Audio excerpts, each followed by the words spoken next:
Green button. That's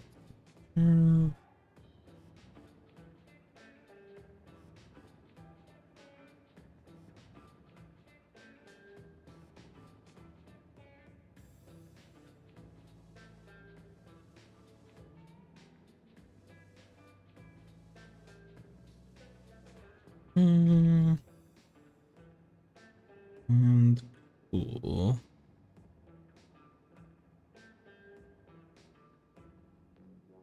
All right.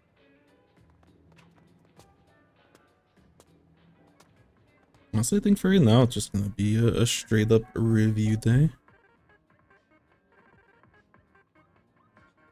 Need some time to catch up with things. I was able to stream a little bit earlier. I probably would have done the zones rotation in open, but shame on me.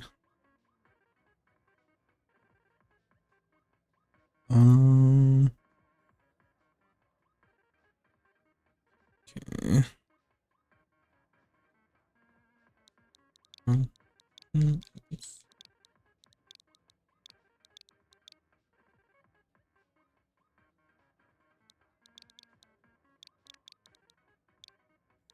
Let's see.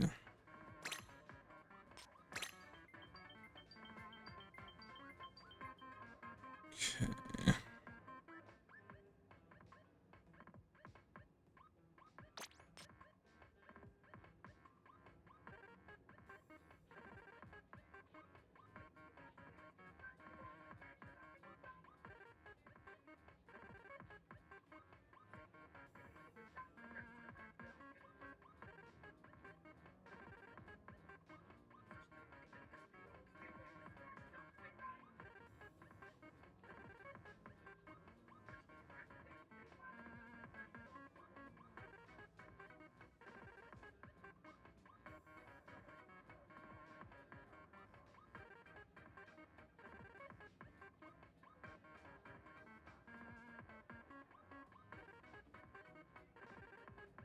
Uh,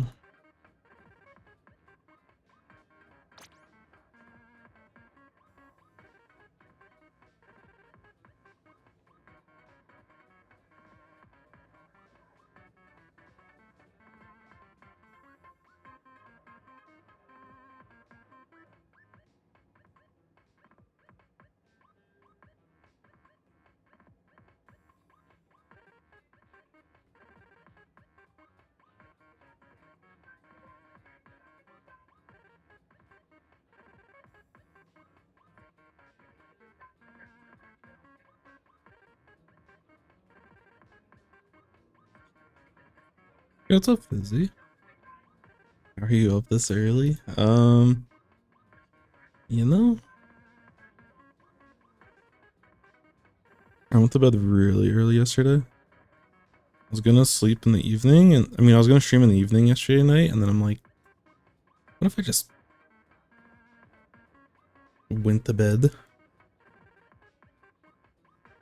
What if I just slept and I didn't have to wake up to an alarm clock? It was crazy.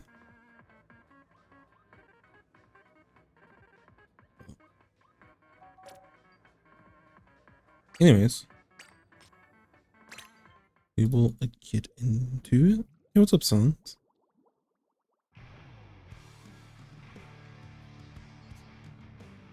Yeah, thank you for the hydrate. Also, I need the coffee hydrate.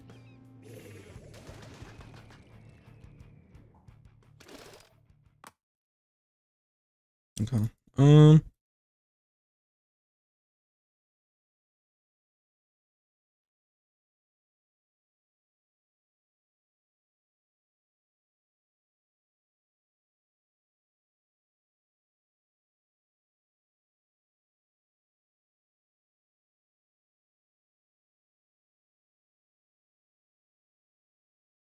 Get this up to date.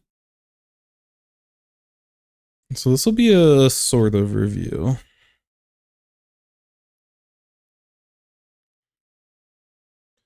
V-Splash. So try V-Splash with the bamboo, and I think this is a tourney. Could be a scrim. Let me double check.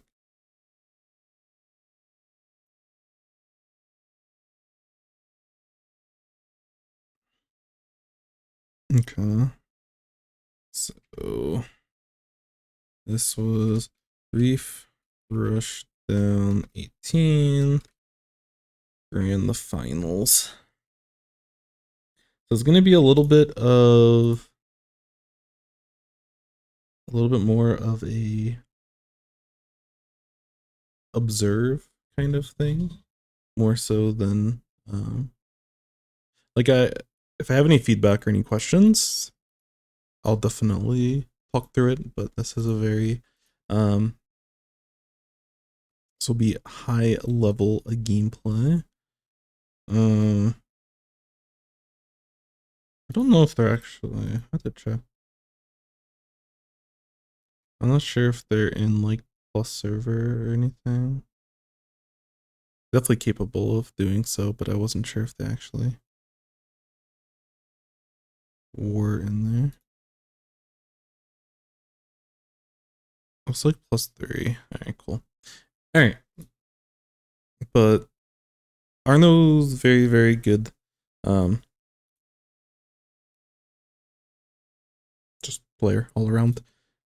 Has won a lot of tournaments and has had solid placings in a variety of tournaments, so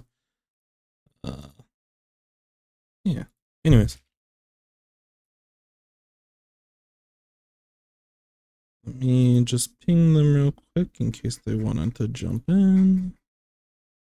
Otherwise, we'll get into it.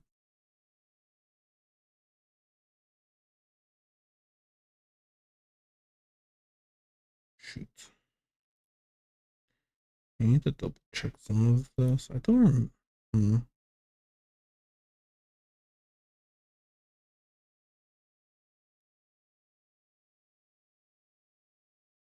Sorry, I need to double check some stuff.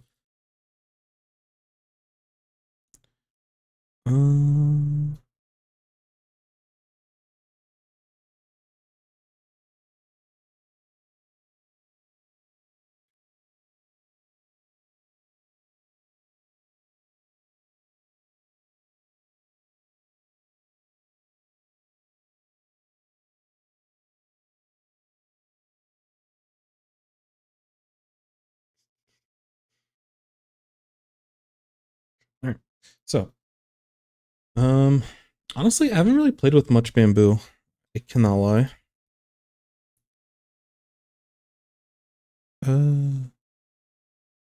Curious about when you'll get to your replay. Welcome in, Darth, and hello, Sage. Let me see. Believe.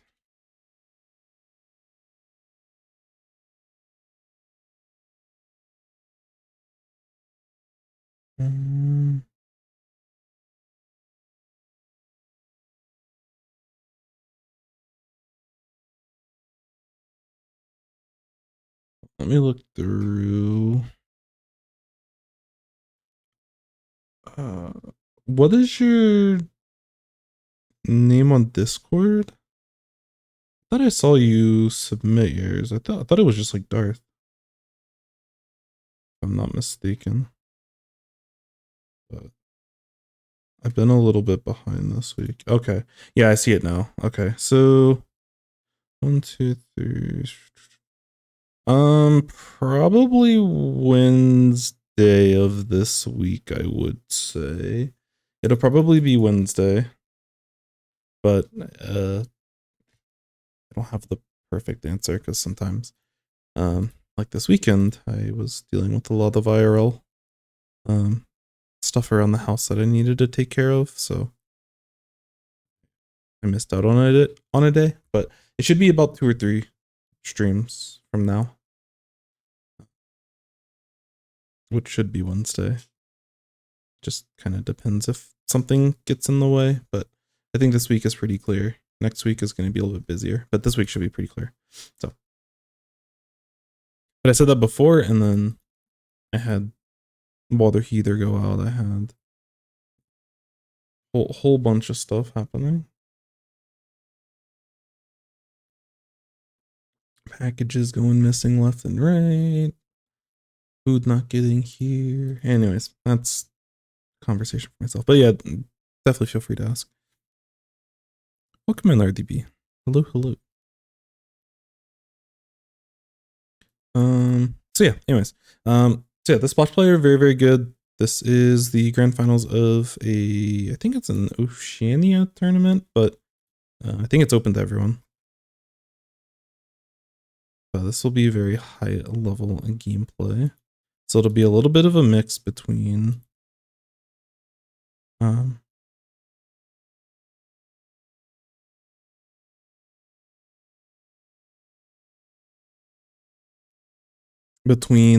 potentially getting feedback, potentially I mean, I tried, regardless of the review, I usually try to any plays that are very brilliant or that I think are creative or anything, I try to highlight them just in general.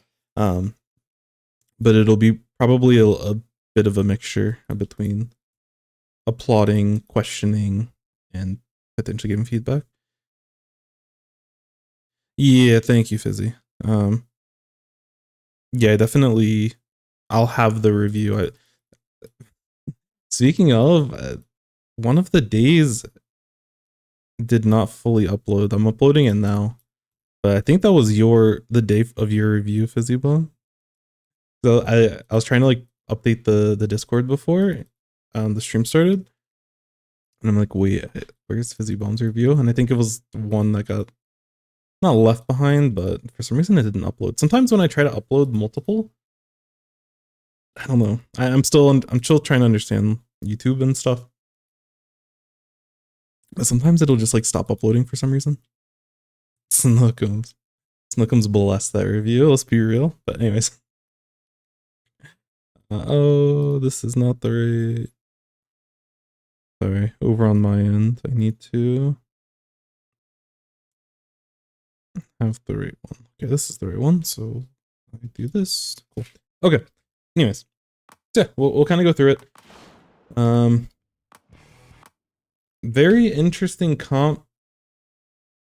Triple Splash plus Bamboo is very interesting. I think Crab on this map is very, very good. Okay, so yeah, I do shortened versions on the YouTube channel, which definitely follow, support, appreciate all that. But the VOD channel is where I have a separate channel that every time that I stream, I just upload it there.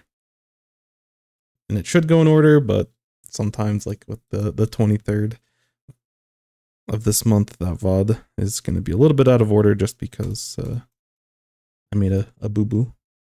But yes, you're able to find the reviews and the content. I tried to, sometimes it takes a day or two for me to like get to updating timestamps and everything, but if the title is the date and then it talks about like if there are VOD reviews and stuff, then like the timestamps and stuff should be good. But again, because that channel is newer, sometimes it takes a little bit once you like do chapters and timestamp everything. Like it takes a little bit for YouTube to actually like make it work. So I'm still trying to figure out the timing. I think the more you upload, the faster things are. But I don't know what goes on in the background of YouTube. Can I? Gorge Crab Ambassador. For real. So yeah, I think we can get a ton of value with Crab on this map. When you're trying to push in, because I've talked about it a lot. I'm not going to go super in depth just because we've covered this in a lot of this, basically every Scorch review that we go through. But, you know, there's mid phase, there's fighting for first checkpoint phase, and then there's fighting for second checkpoint phase. And when we're fighting for mid, like Crab is good in all these spots. When we're fighting for mid, Crab is good up here. It's good over here. Sometimes you can cheat a little bit and be over here or up here. But basically we can fight for mid with Crab very well. And a lot of times Crab will be kind of that engage tool. When we're pushing and trying to get to first checkpoint, you can get Crabs in mid or on this grate and cover like this whole flat area behind. If they have control of this ramp, you can Crab to take, help your team push that ramp. Really just depends on the circumstance. You can get a ton of paint and a little bit of chip from behind, but that's the one thing that Crab kind of struggles with a tiny bit is situations where if they're like already behind the wall, or if they're not getting pressured by people pushing over here, sometimes crab can have a hard time like getting picks themselves from things behind a wall. Not that it is not that it isn't capable of doing it, but it can be a little bit harder sometimes. But this is where bamboo and like the whale on the bamboo actually can help, because the whale will help people get people off the wall. And so then they have to like drop off the wall and keep moving around, and then they're vulnerable to crab AoE. So we'll see how they play it, but yeah, this comp makes a lot of sense. In order for us to be able to handle stuff over ledges, which there's definitely some over ledge, like the Scorched Gorge is a very open map, so crab gets a lot of value, but there's a couple of like specific points, and breaking past the snipe is one of those points. Sometimes it helps to have a blaster, have a sloshing machine. It does like a perfect job here, but people are less likely to play it recently because of the nerfs. It's still fine, but it feels worse, and people don't like things feeling worse, which I don't blame them. I don't want to play it either. But we have enough synergy between the crab and the whale, just kind of throughout our team, that we should be fine with pushing. Same thing with defense. We're chilling. Oh, and also when we're pushing again, like we can crab. So if we're pushing for like KO, we're able to be on top of snipe. We're able to be over here. Can be up top here potentially, but yeah, we can pressure them off of these areas while we're pushing. And this is where having a lot of crabs can actually be very beneficial. So we'll see how it goes, but we are kind of lacking like lethals, which, you know, having burst bombs get a lot better the more of them that you have, because it's just like continual and additional chip. So I would expect a decent amount of coordination. I think these people play, I don't know if they're like a full-time like team that always are playing together, but I think they like compete in tournaments together a little bit based off of what I've seen. So we'll have to see if they'll be able to kind of coordinate in that kind of sense. When we look at the enemy team, 52 is actually kind of problematic. Its wall is really a pain, and because we don't have lethal bombs, we're gonna have a hard time shredding it. So when we're looking to fight them and push them, we really want to leverage our crabs. Like our special advantage is one of our big win conditions here. And the fact that we can continue to layer and stagger our specials out. We can take a lot of space as long as we're disciplined in our approach. Fighting T-Tech is going to be a little bit of a pain. For these weapons, it's not really a problem. So Bamboo does a good job of eating up short range shooters. I don't know the range between Bamboo and Nautilus. I don't know which one outranges the other, but both are, I don't know. Both of these backline threats, so the Nautilus and the Bamboo, are both like, they're scary for the other team, basically. So we'll have to see how it goes, but yeah, I don't know. I think our team is very consistent. We have a slight pain advantage, and you know, I think specials help us a ton. Their tri-strike spam it's a little bit scary, but they don't have an ideal, like all these specials help with engage, but I don't necessarily love any of them as like the direct engage. We'll see how it goes. Both teams can fight really well. I think yellow team can snowball quite a bit, but I like our comp a little bit more if we're very consistent with how we're playing. I mean, it's got nerfed, I'd cry. Yeah, it can be tough, but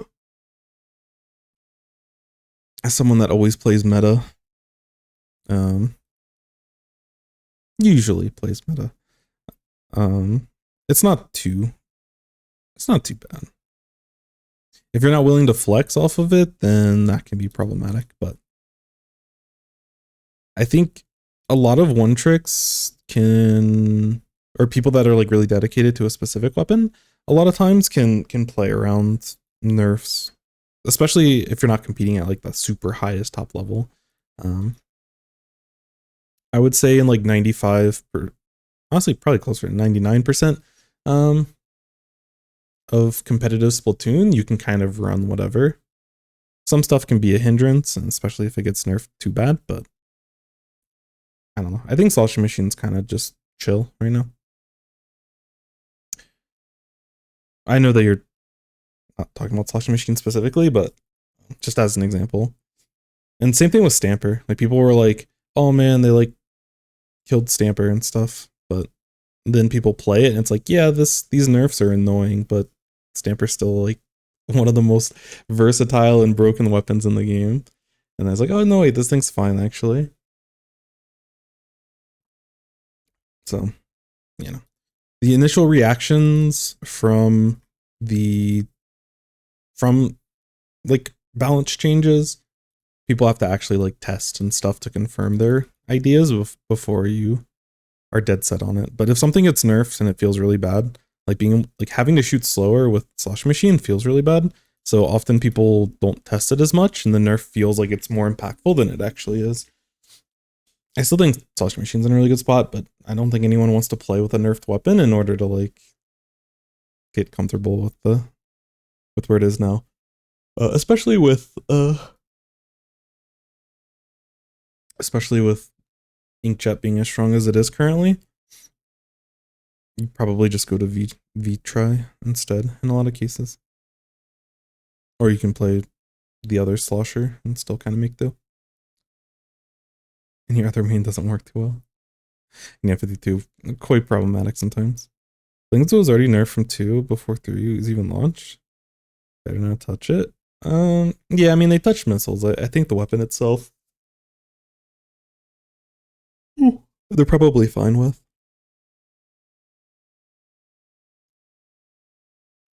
Playing more Try recently, I think that's pretty smart. Both tries have versatility in the way that they can be played, so makes a lot of sense. Just wish I could play Tent more. Yeah, I'm surprised we haven't seen more Tent.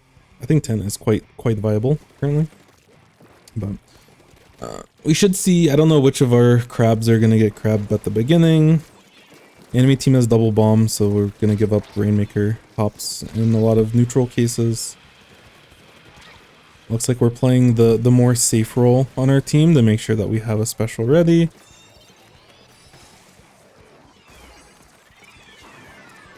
I'll let this play out, and then I'm interested to see how the team pushed at the very beginning of the match, because we got 2 picks at the very beginning. Right, cool. And I love that we didn't force ourselves to look to crab immediately. So, real quick, I just want to look at like a top down, like how both teams are pushing out. Because I think the 2 splashes here on the right side end up dropping and look for a fight, but I'm actually interested to see what kind of fight. I'm assuming they probably did something with their bursty bombs.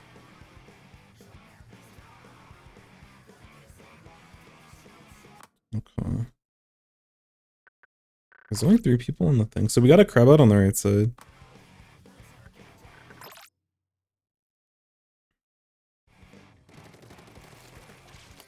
And yeah, you can see that this person's looking to paint for crab. We're giving up pop so we can set up for a crab after. Again, nice just taking a slightly more elevated space and also not crabbing in a position where we're going to be cut off by walls, which is one of the nice things of taking the higher ground. Because if we actually like crabbed on the plat somewhere behind us, our field of view is going to be cut off a little bit, and it makes it harder for us to hit shots because we're slightly less elevated. But we're able to find this one pick, and then sorry, Nautilus goes down, I think, to Bamboo. Maybe we can see the range matchup. Okay, so Bamboo looks to outrange it quite a bit. Not quite a bit, but I think it does have the range advantage, and then Bamboo's able to push up. But after we get these initial picks, again, it's a pretty... It's a intuitive decision-making process, but I like that we're looking to move the Rainmaker basically as fast as possible in this kind of situation. We know that the Splash Neo has, like, they're backing up because they want to get their special off to slow down the push so the rest of their team can get back in to help stop this first checkpoint. But I like that the team is immediately, you know, taking space on the right and exploding.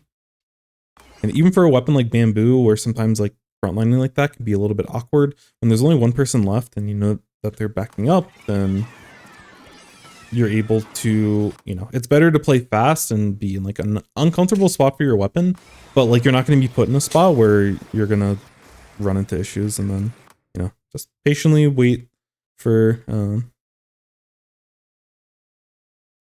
this person. They should be able to get a free jump in for basically no problems. But Bamboo, again, positioning themselves in a very strong position and just kind of slowing the game down. Like, we don't need to start moving forward until we get Pop ready. And we're probably, like I mentioned before, we don't really want to take a lot of risk unless we have a crab out. And after we get Rainmaker scored, we'll have a crab. So I would probably imagine us looking to get into a position to use that crab. And then Bamboo can start to be a little bit more aggressive. They actually can check this area here, which if we have a crab up, they can do the same thing as well. But Bamboo is also good down here as well, and can check this open lane. For anyone that's like pushing in this way, they have the ability to watch that. So we'll see if they look to reposition, because crab up here is also very, very good. So we'll see how they position themselves.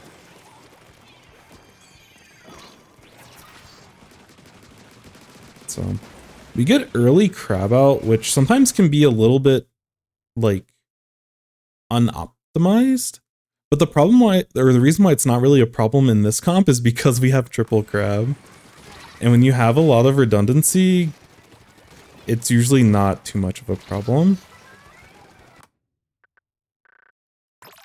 But I'm interested to see how they get through. I think, did they just hard push left side? They're moving so fast. 10's very good. No, just not the best pairing with ballpoint. Yeah, it's fair, it's fair. Okay, so yeah, this is one of the issues of popping crab this far back. Well, popping the crab isn't really a problem. The problem is that we don't have someone else supporting our teammate to hold snipe and hold this left side.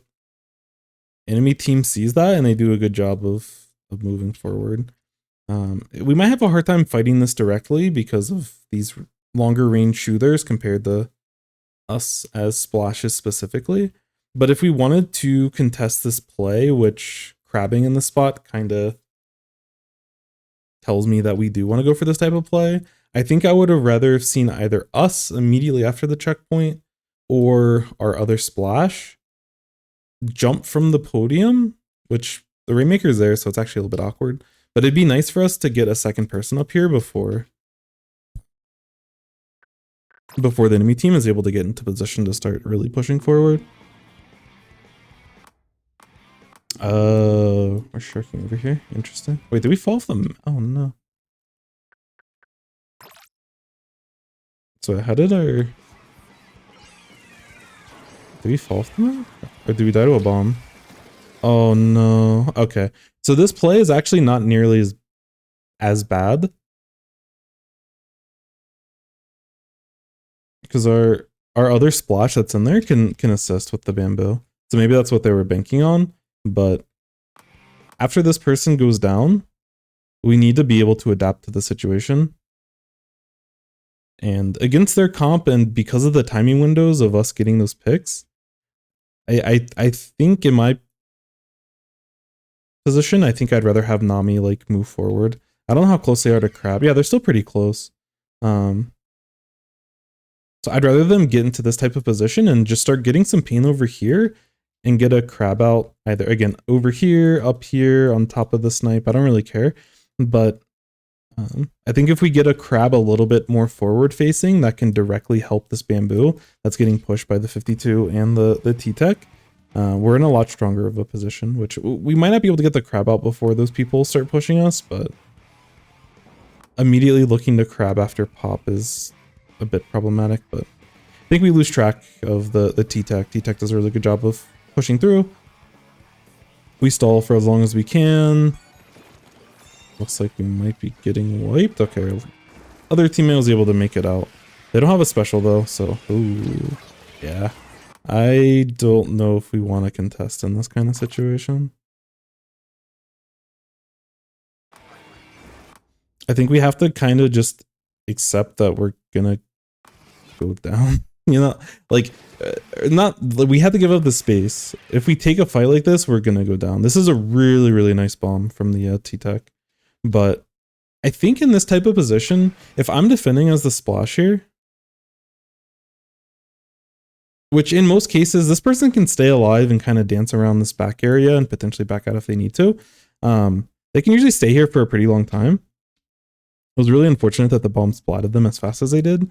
But I think in this type of position, you probably can take a more defensive spot. You know, we can still poke a little bit with burst bombs and just paint for our crab. Because we need something to like be able to hold defensively in this kind of situation. And their team, especially with Nautilus with Rainmaker, like they don't have any range to get to us if we're sitting on top of this area. So we can defend and just paint up top of this area for a long time. We can also rotate down here, get some paint, which is a little bit scarier because they can start sitting under ledges, but I would have liked us to play a little bit safer, but I think we are playing it safe. We just got thrown off by a really nice bomb from the other team, which happens. But now we don't have a special for this retake, which is very scary. We're able to get 2. Sorry, action's happening in a lot of different places. Maybe I'll watch Ballpoint. Oh, Ballpoint gets the pick. It's a nice play. One tiny thing about timing windows that I want to mention. So in a situation like this, and this is something that like high level players and basically all games, they do a really, really good job of. And I don't know the proper term for it, but basically you're using all of the time available to you in these types of scenarios. And like in this spot, we're under threat by a suction bomb, we're under threat by a tri-strike. Like these things take this area completely. So we have to reposition. But one thing that you want to do is like the second that a suction bomb is here, we don't want to give up this space completely if we can find value here. Or, oh, they just threw a tri-strike here, I have to move immediately.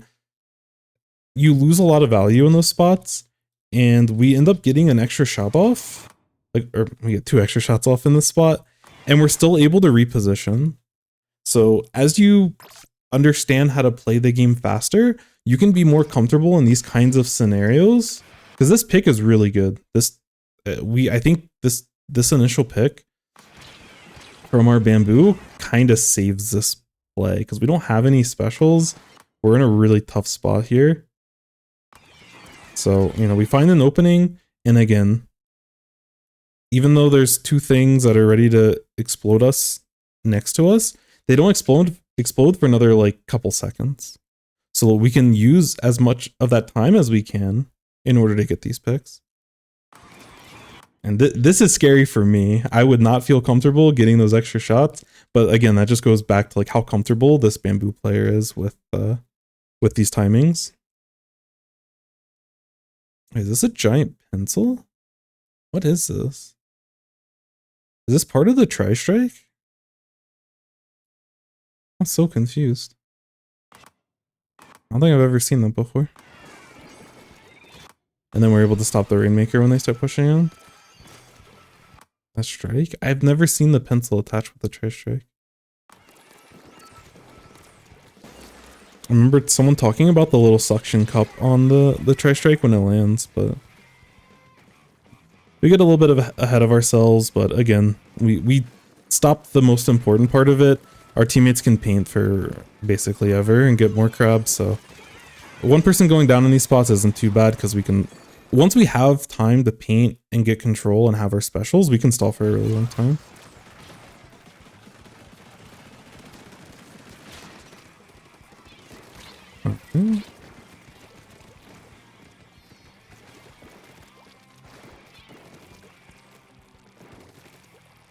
Yeah. And it's one of the nice things, even though crab is not in as great of a spot, and if the enemy team had better ways to deal with crab, I think our triple splash is a little bit sus. You know, like I think if they had like inkjets and could play a little bit faster, I'm definitely scared about us running our comp, but you know, relative to what we're playing against, our comp goes very, very hard. But it, in general, there's flaws to our comp, but our comp doesn't really get punished by theirs.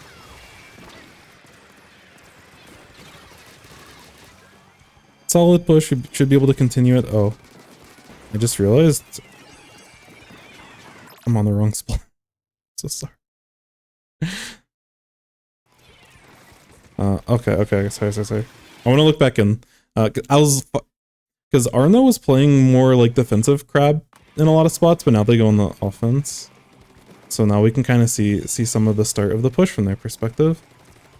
Again, they get the initial picks, and having Bamboo in one of these central positions to zone people off from being able to start pushing, it makes it so that a weapon that traditionally would have a very difficult time pushing through Great, like a Splash. Like Splash, if you have a crab, it's okay. You're welcome in Hope. Enemy doesn't have inkjet, so it works out. Yeah. Splashes do not like going over Greats. They have short range. They are lightweight. Some people run like run speed and stuff. It's not bad, but they lose basically every fight if they're not going over Great with a crab. But the nice thing about Bamboo being in this position is the fact that we don't have to take any fights. We can just cross over. And us being in one of these types of positions is really, really, really strong. Because if we can start getting paint over here and painting like past this ledge, we can stall for a while. Yeah. And like, I actually want to see this because these timing windows matter so much. I want to see this from the 52's perspective. Because I'm going to guess that they got slowed down a little bit because of... that was a good jump out from them, but they probably get slowed down because of the Bamboo. Yeah, it's like normally they would beat the Splash to this position and they can get... like if Bamboo isn't here to stop it, we don't stall, we just immediately go up this wall or we immediately go this way. And we catch the Splash on the Great. But we have to take this more careful approach, even though the Bamboo I don't think sees us specifically. They don't technically know we're here, but we have to slow down and be more respectful. If we just immediately charge and try to get here to beat the Splash, this Bamboo will punish us. So again, just minor things, but like these are things that can influence timing windows in a lot of these areas. Where like, you know, normally Splash going across this Great isn't good, but because we have someone in position to hold, like we're chilling. And then once we see this wall as us a Splash, we can adjust a little bit. We end up going for an aggressive play because we kind of get whaled and we're forced, but really nice for us to just keep moving in this spot. Like this is just really good awareness as we're pushing out. Because again, we're just trying to get general paint. We react to the wall. We do not... we don't want to fight the 52 in this kind of spot. And then once they start getting whale out and everything, like we just kind of have to find something to do. And we see an opportunity to kind of push into their backline.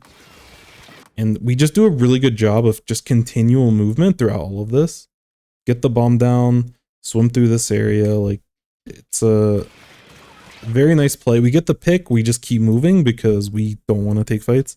If we stop moving, we start getting chipped. Or if we like back up, we kind of increase our chances of getting chipped by the 52, and we have people that know where we're at trying to shoot us. So it's really good for us just to kind of stay alive. Unfortunate the Rainmaker goes down, but again, getting into this type of position is really strong. And we should be able to get crab really fast. And crabbing up here, like we shouldn't be able to get up here as the attacking team.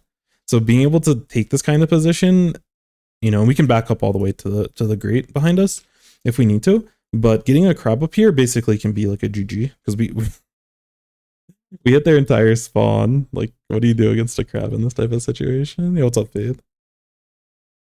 I saw you in the last SOS. Did we play Devour? Yeah, I think we ended up losing the one. That was a, let's just say that was a tough tournament for our team. We were not prepared.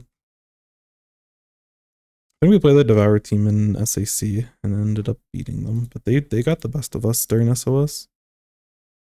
Was it this tournament? I lose track.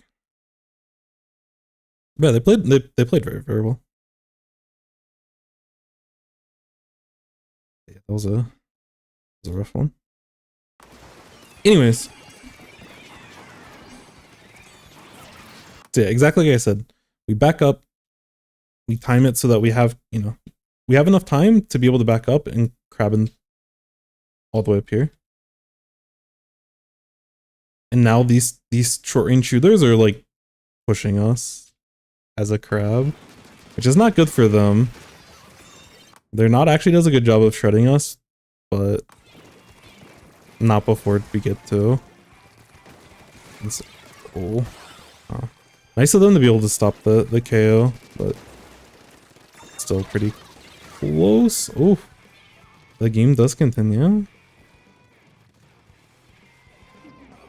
First Hammerhead win. Nice, nice. Yeah, one of our other teammates played on a different team. They were subbing for another team, and they, I think they ended up winning like Mako. Just like, oh, you know, shout out to the free NFT.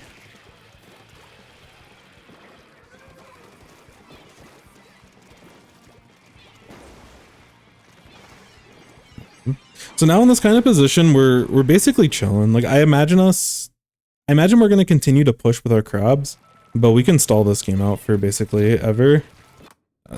Yeah, just really good discipline here. Not trying to take a fight. Like we're in a very strong position, and it's easy for people not to play discipline when they have like strong leads, which causes people often to throw. That jump stuff. Yo, what's up, Six? Welcome in, welcome in. What faster is making? Could have killed the gal. They're gonna be looking at objective, not you. Yeah, that's a good point as well. We definitely could have, like during this push, we could have been a little bit more. We have an easier time gambling on this play. So good, because yeah, getting into this position with Crab almost always should be a GG. And when we got 2 picks, we basically set that up. But I'm with you. 52 has to be like solely focused. Yeah, like this little move back here. We definitely could have gotten, could have been a little bit more aggressive and taken that fight. I totally agree.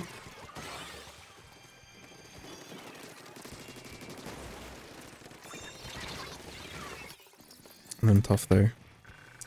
Yeah, we get the jump in. We died to try strike, which is unfortunate. Jump back into team. Team has mid control. Again, we can take space and paint. Like the rest of our team can paint with this crab out. This is the nice thing, which again, crab has a lot more flaws. Those flaws can't really be exploited by the enemy team in most circumstances. But one of the things that crab does really nicely is its versatility. And like as a team, we have no intention of pushing up with this crab. This crab just allows us to paint all of mid and start taking more forward spots so that we can get another crab and continue to take space and continue to push the enemy team. Like you win the attrition battle super well with crabs if you can't get punished by them. And like while Tri-Strike isn't bad, it's not like a proper counter to it in the same way that something like an Inkjet would counter it, or a Trizuka. Well, Trizuka is a hit or miss in certain spots, but I like Trizuka. Yo, what's up, Andrew? Welcome in, welcome in. Yeah, I just love this play. These are like the decision making over mechanics that I love. We don't need to take a fight with this person. Like they're gambling that they can, which again, like the yellow team at this point has to force. So I don't like 52 is like going for a play. They get a couple of shots. There's a chance that they actually get the pick there, but I love the decision making from us not to try to take that fight head on. Holy connection. I should be able to get special. Yo, what's up, Luna? Thank you so much. Yeah, I'm doing very well. I think this week will be a good one. So yeah, I'm not sure specifically what we're looking for in this spot. I don't know why we're backing up as much as we are, but it's one of the things that we're comfortable doing. So there's a bit of like a macro decision that's being made here. And this is what I was talking about yesterday during the Flounder review. Izzy was asking a great question yesterday about like, where do we leave Rainmaker in order to like defend, you know? Like if we have no intention of picking up the Rainmaker or pushing it, what type of spot do we want to throw it in order to get value? And this is a perfect example of how to play it on this map. So I was mentioning before that usually you want to drop it in like a pit and also in an area where if we're going to give up the pop potentially, which hopefully we can take enough space and hold mid enough to where we can just naturally cover this. But if they do get pop, like them getting paint in this area doesn't matter. Like this is irrelevant in these pits. So this is like the overall idea. But we go for the pick against the T-Tech and win that. But I'm not sure why we're playing as slowly here as we are, especially with a teammate over here. I feel like we can probably like just take all of this space for free, basically. And then whoever's swimming in can watch this left side. But, you know, we're taking it extra slow. The only way we lose this is by getting wiped. So in these spots, I think we give up a little bit too much space here, just from my perspective, but again, we're playing very controlled. We're chilling. We have someone that's trying to play a little bit more aggressive with the Rainmaker, but you know, when they start using these specials, this is where, you know, this is like our safety plan. Just have Rainmaker stall in here. Eventually they'll go down. Like you see that we're not trying to overcommit to stop these people from going in and splatting our Rainmaker. It's okay to just let them go down in this type of spot. It might not be bad to help our team on the other side, but you know, when people drop into the pit, there's an opportunity for us to chip and get picks, and our team's able to clean it up. Also, our teammate that was fighting to over here does a good job of staying alive, but the timing was pretty close. They got their crab out when they were getting, like, they were like getting shredded right when they popped it, and there's a chance that they go down there. Which is a little bit scary, but again, nothing that's going to fully compromise the game, especially when the Rainmaker's in that kind of weird spot. We'll see if maybe the next minute they're just going to hold mid, which is what I would like to see. This is boring for spectators, but I love seeing this as someone that's competing. We just keep holding mid paint, and we just hold top mid and look for an opportunity to crab. Probably go and just inflate it. Yep. All standard stuff. I don't know about taking these kinds of... I don't know about this one. But I like that we, you know, again, we're holding control of mid paint. We're very liberal with our crabs, which I'm a little bit uncomfortable with, but it's because I don't play with like a triple crab setup. But immediately, like, being able to hold space with crabs is like good.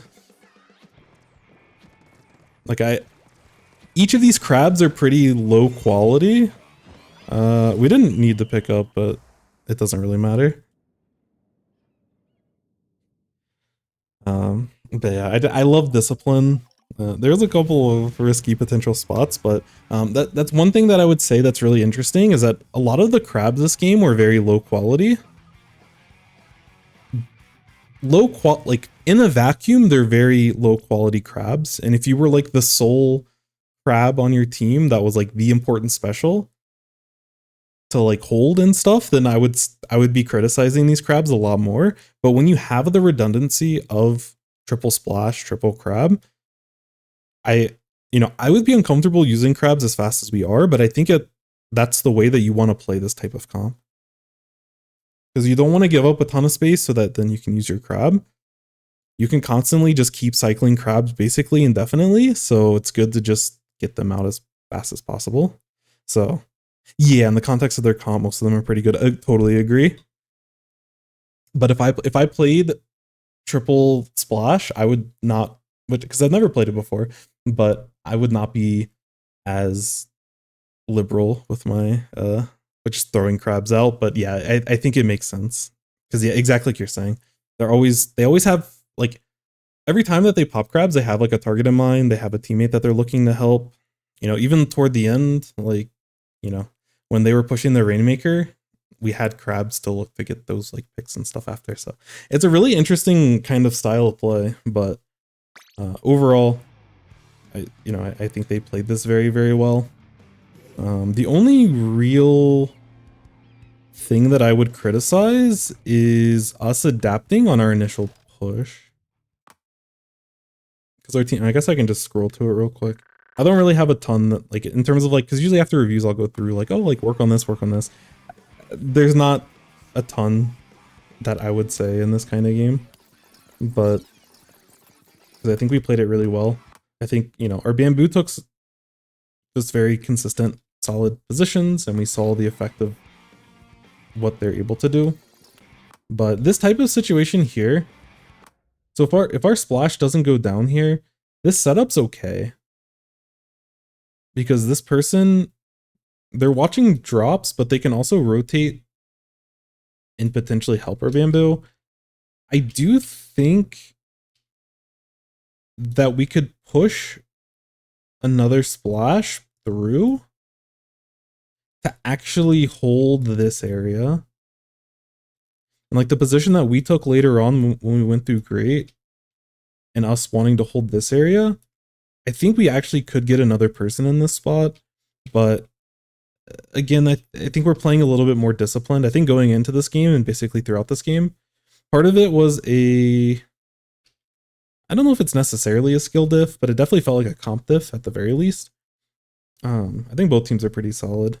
I know certain players. I don't know all the carp stuff, but I know a lot of these names and they're all very solid. But yeah, we might be playing just a little bit extra conservative to avoid wiping and starting to get snowballed. So from that respect, I think it's okay. But I think we totally had time for like Nami or something to get into a position over here. Even if they just, so even in the spot, even if they squid rolled off the podium and just got up here with splash, at least be up here and start helping like paint over here, and maybe you can get burst bombs and poke behind this area. And then at that point you can make the decision if, you know, okay, I can back up to where I was before, or I can potentially move forward, or I can, you know, just hold this area and look to crab over here. But, you know, I think they took conservative approach here until they had lead, and then they were cooking. So I see the idea, and this play works out way better for them if this person doesn't unfortunately fall off the map when trying to dodge bombs. So I think the overall structure is good, but I think we have enough time to see this person go down. And I'm imagining, I don't know calm situation for their team, but I'm imagining this person's probably calming that they're getting pushed. So I think popping double crab here is definitely a bit of a mistake IMO, but it makes sense in the context of how they initially were setting up.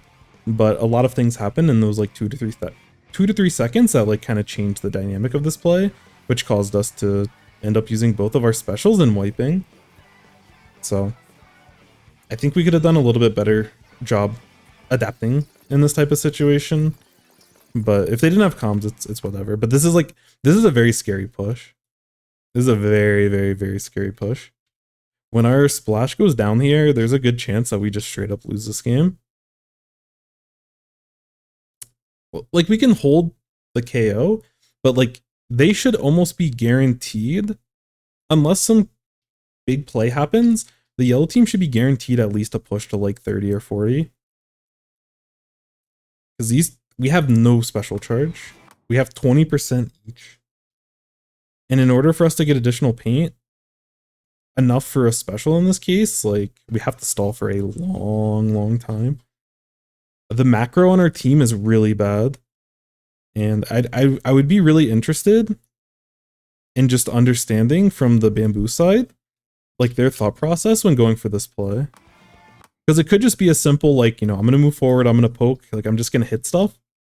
But the actual value of them being as aggressive as they are to get this pick, like, this pick almost saves, like, it effectively saves the game. Because if the enemy team gets an initial push before, the whole dynamic of the way this game plays out changes. I still think that we're in a good shot, especially with as much time as there is, but, this game goes way downhill, and we have to actually, like, start using our brain and, like, really buckle down. This play is just so good, especially in the face of a tri-strike and the suction bomb. And, like, getting the pick's important. Getting spotted after would be tough, but it would probably, even then, I don't know if it would be worth at that point, but it would still be a good play. But the fact that they're able to get that pick, even take an extra shot than they needed, and still know they have enough time to retreat, like, this is the importance of playing fast. It's such a good play from the Bamboo. And then a nice play, like, really good shots from the splash to stop the Rainmaker and actually, like, totally stop the push. Because again, like, we have no specials. And this was such a crucial moment for Yellow Team to execute, and we were able to pop off. And we already stopped it enough. This is a very aggressive play from Bamboo. They probably shouldn't go for it, but yeah,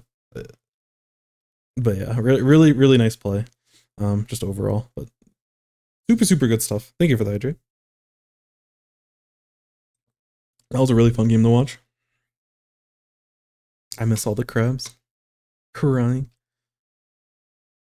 I'm one of the few crab lovers. Chicken curry for dinner? That sounds delicious. Putting a splash on left is definitely good to use the space the Bamboo creates. There's already a guy watching the drop. There's no real reason to have another splash guard in the Rainmaker. Yeah, that's definitely what I'm thinking. Like, it's a little bit safer because you're able to retreat, but it seems like we already had our play in mind of, like, okay, we're gonna pop double crab and we're just gonna start pushing forward. And if we already have that type of play in mind, regardless of if our splash goes down in this type of spot, I think we should already have one of our, the splash that isn't holding Rainmaker should already be rotating. IMO. But otherwise, I think this was a solid play. Because that almost, and that's like, that just goes to show that, like, that once little difference of having someone rotate over almost snowballed into us, like, losing the game. But then we're just built different as the Bamboo and get a massive pick. Left is a death trap. Playing snipe is a lot safer. For sure. Last splash needs to stay up. Always play defense with crab in that situation. Yeah, you're talking about when they that T-Tex bomb was so good when they accidentally, like, they were playing against Whale and everything. But yeah, I feel super uncomfortable, like, playing this left side when the entire team is pushing and they have specials. And they're playing against, like, they're playing weapons that outrange me. I definitely think we rotate to snipe in that situation. I'm with you. Even playing right is, like, okay. But we probably just, because they don't have anything to go over ledges, we can confidently just sit on top of here. Did I miss a good Rainmaker review? Perhaps. That was a fun match, though. And I think they ended up winning the tournament, so kudos to them. For yet another Sindhu NFT.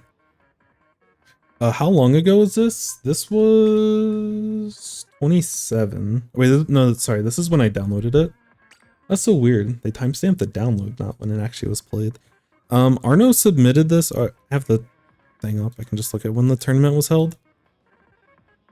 They submitted it about a week ago, but it was played on the 16th.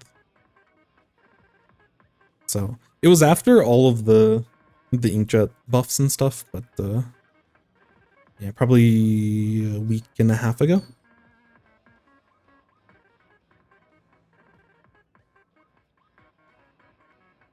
Yeah, exactly. It couldn't have been too long, otherwise everything would have got erased. Yeah, good. Very, very solid stats from the whole team.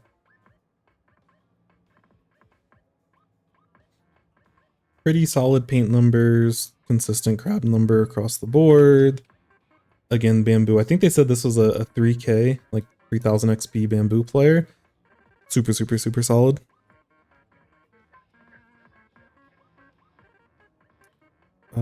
Yo, what's up, Octocrispy? Yes, we do upload live streams on YouTube. So everything, I guess I'll just show my stuff now. The VOD channel, I just upload the VOD reviews on there. Usually I try to do it the evening after, but sometimes it takes a long time for stuff to upload because it's like a newer channel. So sometimes it takes a couple days depending on if I forget or not. But I also have the other channel, which there's definitely continued content on the way. I want to have continued, like, ideally daily, but I just was last week and a half, 2 weeks have been a little wild. So I haven't been able to be as good on it, but all these reviews I try to shorten down to like the most kind of important or interesting parts to them. Because some people don't want to watch, like, you know, an hour of me talking about stuff. So I try to condense them down to like under 20 minutes. And I put those on the main channel. But I also have a bunch of ideas. So the other thing when doing these reviews is that if there are certain like lessons that I think, like if I keep seeing people have like similar issues, my goal is to make like more comprehensive videos on like those concepts themselves outside of the reviews. And I already have ideas for those. But some of it I'm struggling with how I want to format stuff. But I think the easiest way for me to do it, because it's funny, because like my production is so bad. Like I think my content's okay. The way I present it can definitely be a lot better. But the actual like presentation and stuff is, I need to work on it a little bit. So, but I have this perfectionist mentality, but like my editing and creativity skills and like how I do that with video editing is nowhere there.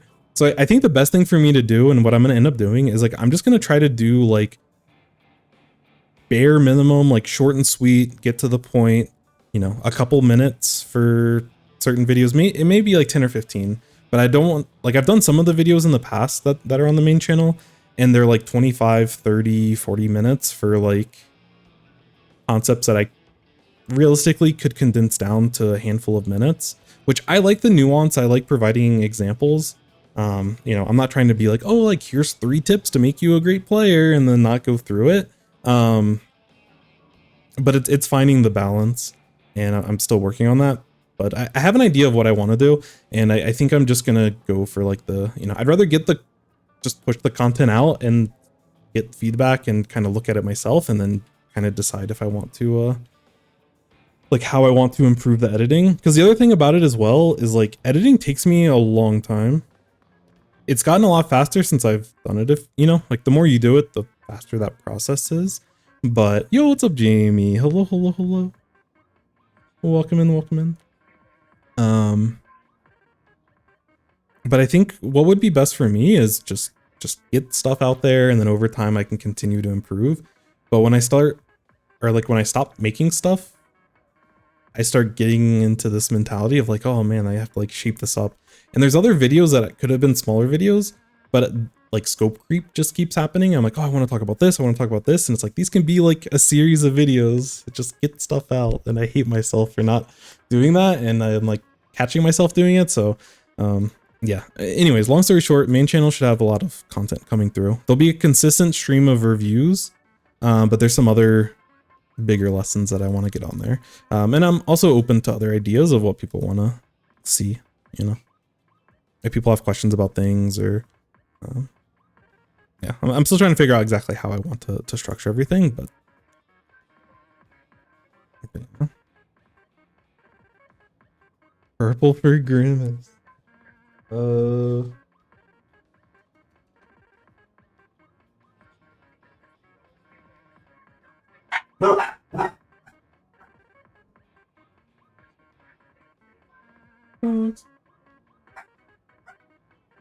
Our they're still doing like construction and maintenance outside of our unit, so dogs are not the happiest about it. And I feel like people are constantly invading.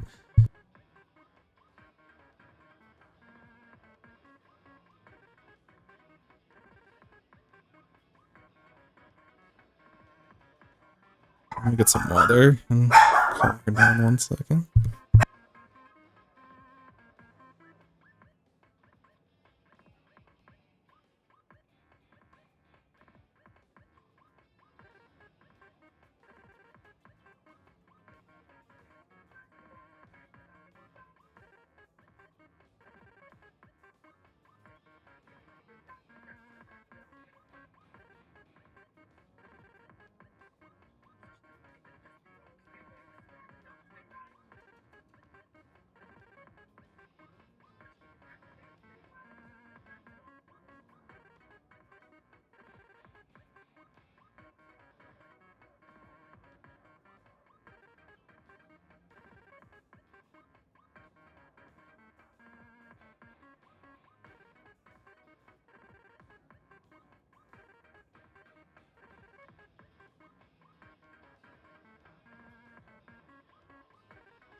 Alright, well, I might have to.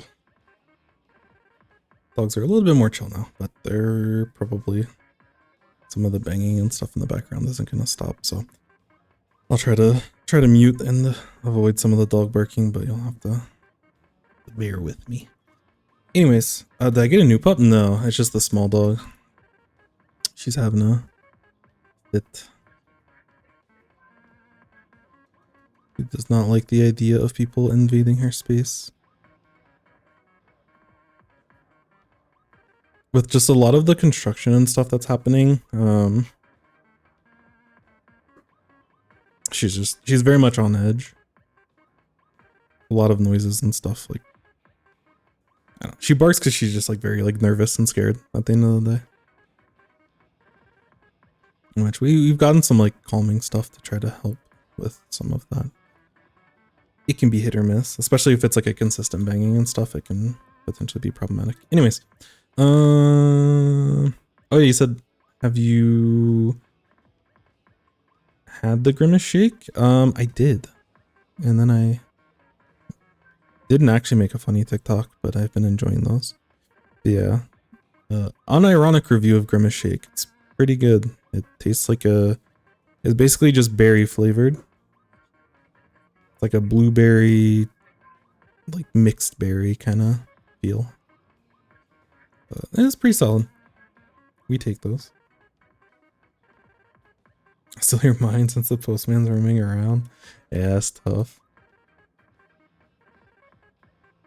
Fortunately, my dogs don't like chase after other people. The bigger one's a lot more friendly, so he'll just kind of like sniff around. But the smaller one just don't get in her area.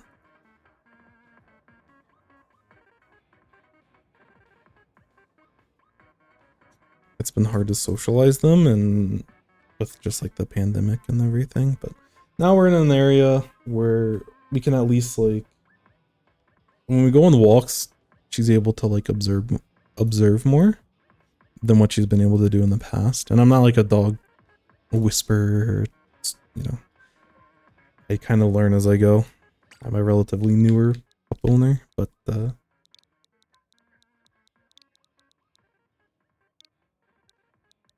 she's gotten a little bit more comfortable in spots. But she was like a rescue dog. I don't really know her full backstory, but apparently they initially found her like abandoned, and then someone adopted her and then like brought her back. I think there was like issues either with their like with the other dog, or maybe with like their children or something. Like it just didn't work, unfortunately. That happens.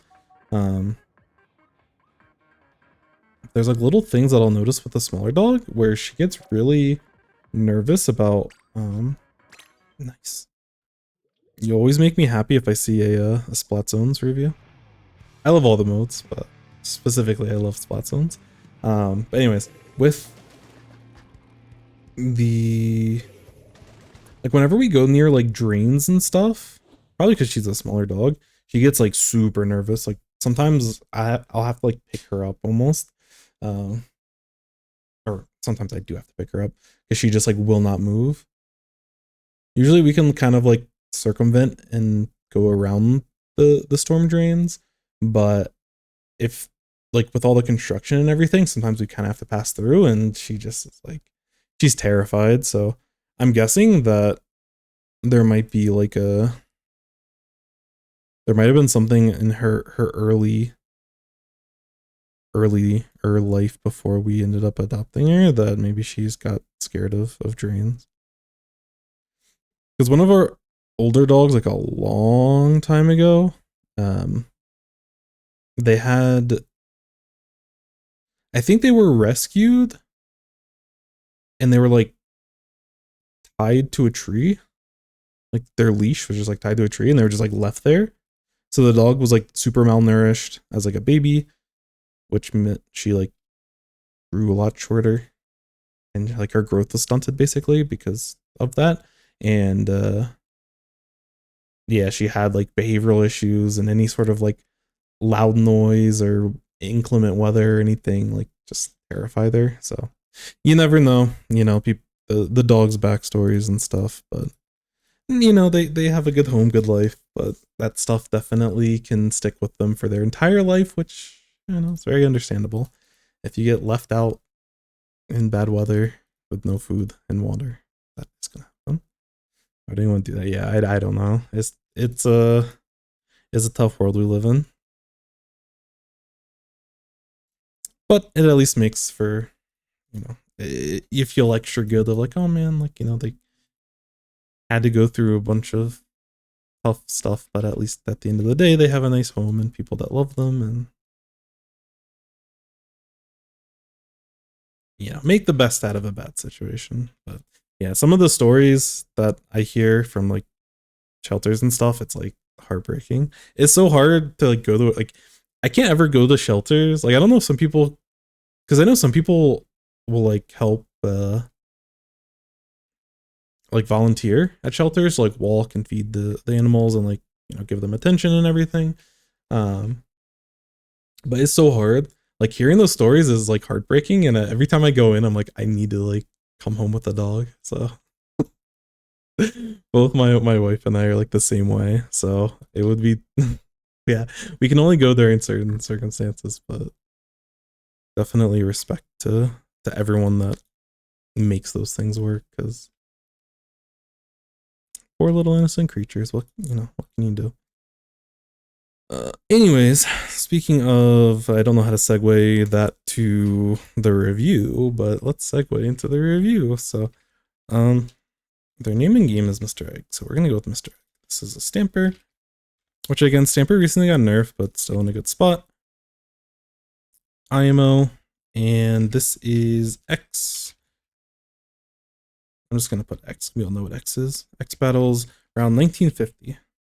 So a little bit, you know, able to make it into X battles, but probably a little bit newer getting into it. So I have a lot of zone specific things, especially on this map, that we can go through. So I'm excited. Stamper still used in top level comp. Yeah, definitely. It I actually don't. I haven't seen the Ratio compete in a while. They're like kind of the Stamper god in Japan, but I'm not sure if, like, I know Leafy's been playing it a lot recently, and you know, a lot of the Stamper one tricks or people that really love the weapon still find value in it, but I'm not sure at a super high level if that still is the case. But again, I see Stamper the same way that V Splash, especially with its kit, is like super versatile. Stamper is also quite versatile in the way that it wants to be played. But I can't use QR. That's a good way of putting it. For sure, for sure. I adopt every animal. Yeah, it's tough. I like, I'm good. At some point I'll probably adopt a cat at some point. I've never had a cat, but I've always enjoyed cats. But my wife will like watch like YouTube channels of people that take care of like different snakes and like fish and stuff. And they're like you know, the more you learn about them, they're still like very cute animals and stuff, but I couldn't do all that. We don't have the space for it. I don't have the money to like fully invest, because if I got the fish, I'd want like a really really like nice like piece for it, and I'm nowhere in my career currently to be able to afford any of that. But I don't know, the world's cool, you know. Fish are higher. Yeah, that's the thing. Like the amount of space that they need, I had no idea. That's the thing with a lot of those smaller animals, like fish and like even like hamsters and like guinea pigs and stuff.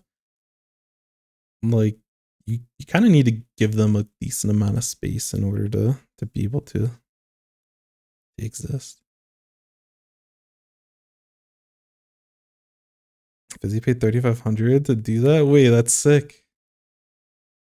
But yeah, in terms of like cleaning their tanks and you know, balancing temperatures and the filtration and all that, like yeah, there's a lot that goes into all that. The monkey, I don't think so. I would not be someone that can go full time into to any of that. Because there's like you'll see like people at like tiger sanctuaries and stuff where they're just like in the cage, just like petting tigers and everything. I'm like, they could smell my fear and just uncomfortableness all the time. But again, I respect, and it's so fascinating to watch those people. That is not me at any way. But it is fun to watch. It's cool to be able to seek out people that do all of that. All right, let someone bought enough Nintendo stock to go to a meeting. They yell about mailing things don't have enough cool poses. Bonus questions were too long. Yeah, it sounds like a very proper way to get someone to stop interrupting stuff. Yeah, I don't know. Oh, you're saying 3,500 for this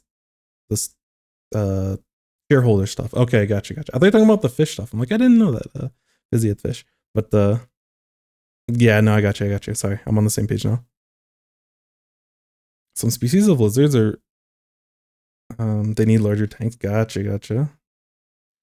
Yeah, there's a lot of animals I'm not too sure, but I've had friends that have had like those types of animals, and if they're like not well trained, I don't think is the right word, but if they're in a nice environment and the people that own them are very responsible and knowledgeable, it's like a lot of the fear and uncertainty of stuff like kind of goes away.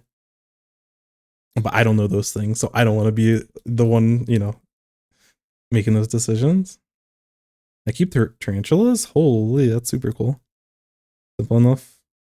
Is it more simple? A leech? You can keep a leech? You have a dove? Complex pet? She's simple? Dang. We need a full busy pet tour.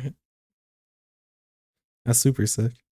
Anyways, speaking of super sick, let's look at some incredible Stamper gameplay. So the first thing I just kind of want to like look at, which we've talked about this map specifically enough to where we have a pretty decent idea of like how to play it. So I'll kind of go over it, but I'm not gonna be super in depth as normal. Knowledge and experience are the only thing that make fear and uncertainty go away, which brings us to today's Valkyrie. Thank you.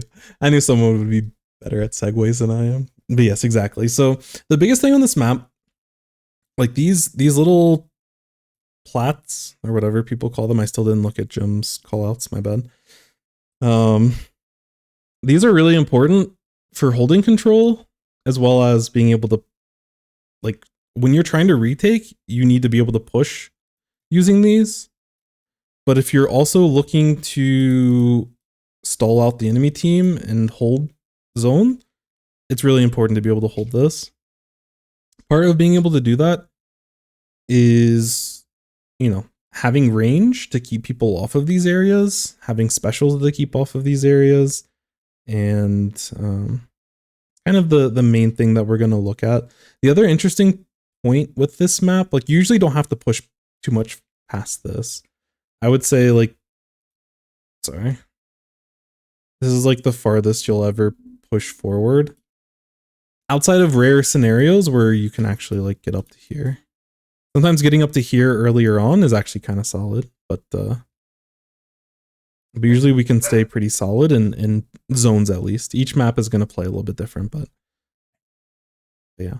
The other thing that's important on this map are these like long lanes. And this is something that Stamper is going to do a really good job of being able to contest, because it has like a deceptively long amount of space that it can hold and range that it can fight from. So they can also do a good job on this plot and start attacking people up here.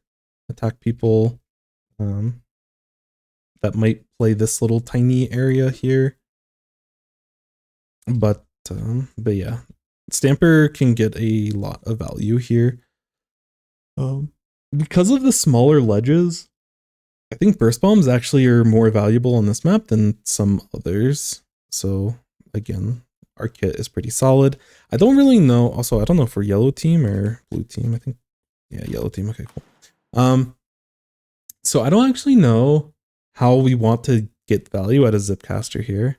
If they have backliners up here, or backline setting up over here, or maybe even potentially over here, like we could look to Zipcaster those people, but if we have something that we can follow up with, just using Zipcaster as an entry tool to turn the enemy team around is probably enough value as is. But when we start looking at specials on both teams, we have a Zipcaster. I think Rain is actually really solid.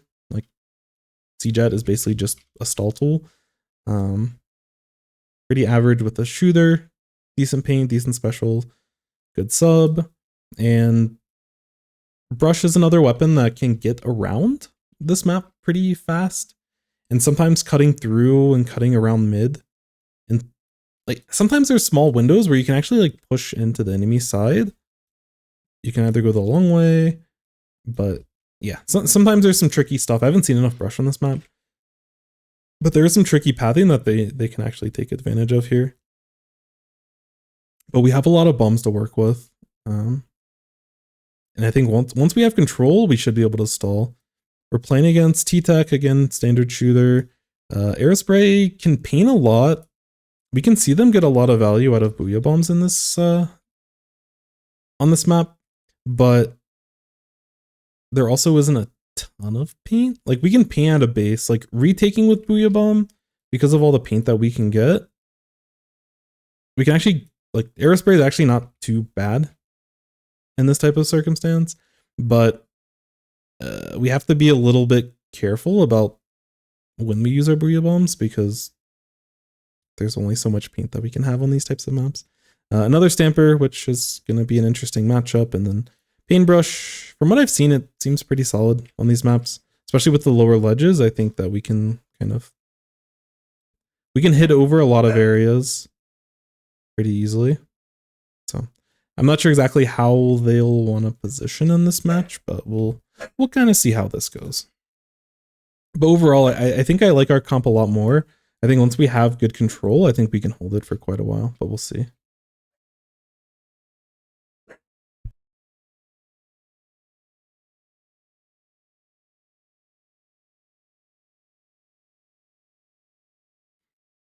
Is there a world where I wanted to be a moving guy as a job? You stop that. At the transport, someone who has a tarantula as a pet. I feel like if you had a tarantula as a pet, you'd probably want to keep that with you. I don't know. If you had to move though, I don't know. Can you move with tarantulas? Or do they like, can you take them on like a plane with you, or is there like a specific way that they get transported? That's always wild to think about. I mean, tarantulas are smaller, but like with like a lot of bigger fish that people get transported, either for like zoos and stuff, or also for like just moving fish around. Like, I don't know. The industry of moving animals and pets and different stuff from one place to another is kind of crazy. Buy a whole plane ticket for your spider. Make them feel extra comfortable. Sorry, sir, the spider flies first class. I'd cry if I had to hold a tarantula cage. Yeah, again, on my own, I wouldn't be able to do it, but I had a friend that, like, growing up, they only moved into my, like, they only went to our school for like a year or two, but they had a python and they had, I think it was a tarantula. But they like knew, they were super invested in it, and they like made it feel a lot more. I didn't feel as bad, but if it was just me, absolutely not. If you wipe and you can get through the blocks, you can get some nasty lockouts. Yeah, that's another good thing to mention is that, yeah, this map, we can lock out just holding this area in a lot of cases. And this is definitely a map. It's good and bad. Like if you can establish yourself with a strong enough presence, like even if you're down a ton, because sometimes in the middle of the match, it can be a little bit demoralizing if the enemy team gets a really big lead. But because maps are easier to, like, on a map that it's a little bit easier to lock out, there's also a nice, sometimes mentally it can be a little bit easier. Because if you go down early, it's not like, oh man, we have to give up because there's no way for us to get back onto the match.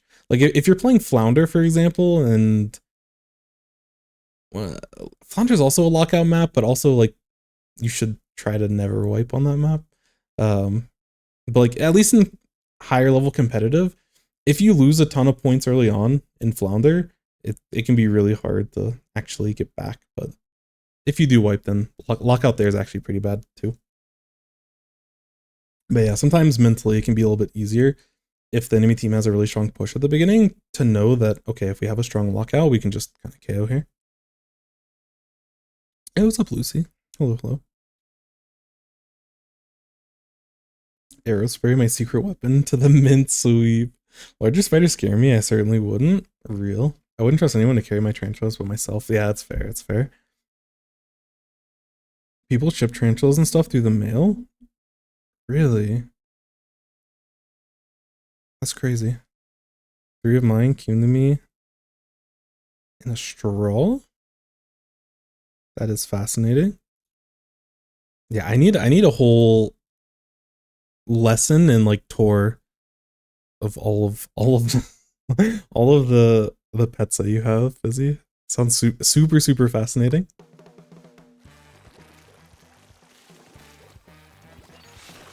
But yeah, I think at the beginning of the match we probably just want to get to like a high ground where we can start poking at people.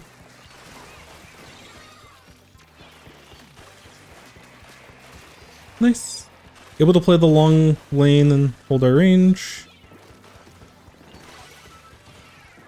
Able to stay alive long enough for our teammates to help. I would... That's unfortunate. I'd probably be a little bit more careful with the way that we play this. So at the very beginning, I actually really like this opening. So I don't think I pinged Mr. Egg. Let me do that.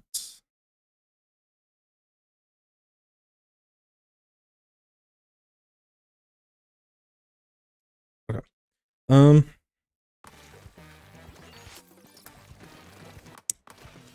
So yeah, I think there's like 2 things that you can do in this situation. Like getting up to here is generally pretty good. But you can also watch this ledge over here and play more toward the left side. But I kind of like the idea of us playing on the right side.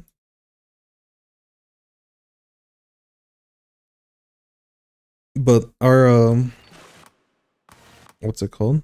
Our Jett might also want to get in that position. Like Jett probably is a little bit, like we can be more versatile with our positioning and Jett probably wants to hold this right side. Although they're down here currently. They probably could switch that. Anyways. I like us playing slow and playing at max range at the beginning. This is really good. We're able to clean up this person in this open lane. This is awesome. We're able to back up. I like that we're constantly moving in these scenarios. Kind of, you know, stay alive, use cover, play with our team. Like all this is just very, very solid fundamentals. One thing I would mention in this scenario, I don't necessarily love us just pushing through this way. For me personally, not that it's bad. This isn't bad. Yo, Robin Butterfly. Hello, hello. Thank you for the follow. Because as I mentioned before, I put a lot of value in taking this plat area. So I like that, okay, we have an advantage. We need to take this plat area. This is really like this is the right idea, but I think we can work with our team a little bit more here. I don't love us immediately just running in against a team with a bunch of like short range shooters. It just leaves us in potentially problematic spots. I'll look at it from an overhead after this, but yeah, I think we move up a little bit too fast before our teammates are able to help. And like our teammate got a pick with Trizuka. So they're going to be a little bit slower. Like they have to shoot 2 more Trizuka shots before they can start painting and everything. And I think we can just kind of slow this down a little bit more. So when we have this type of advantage, this is where like I want to probably take control of zone.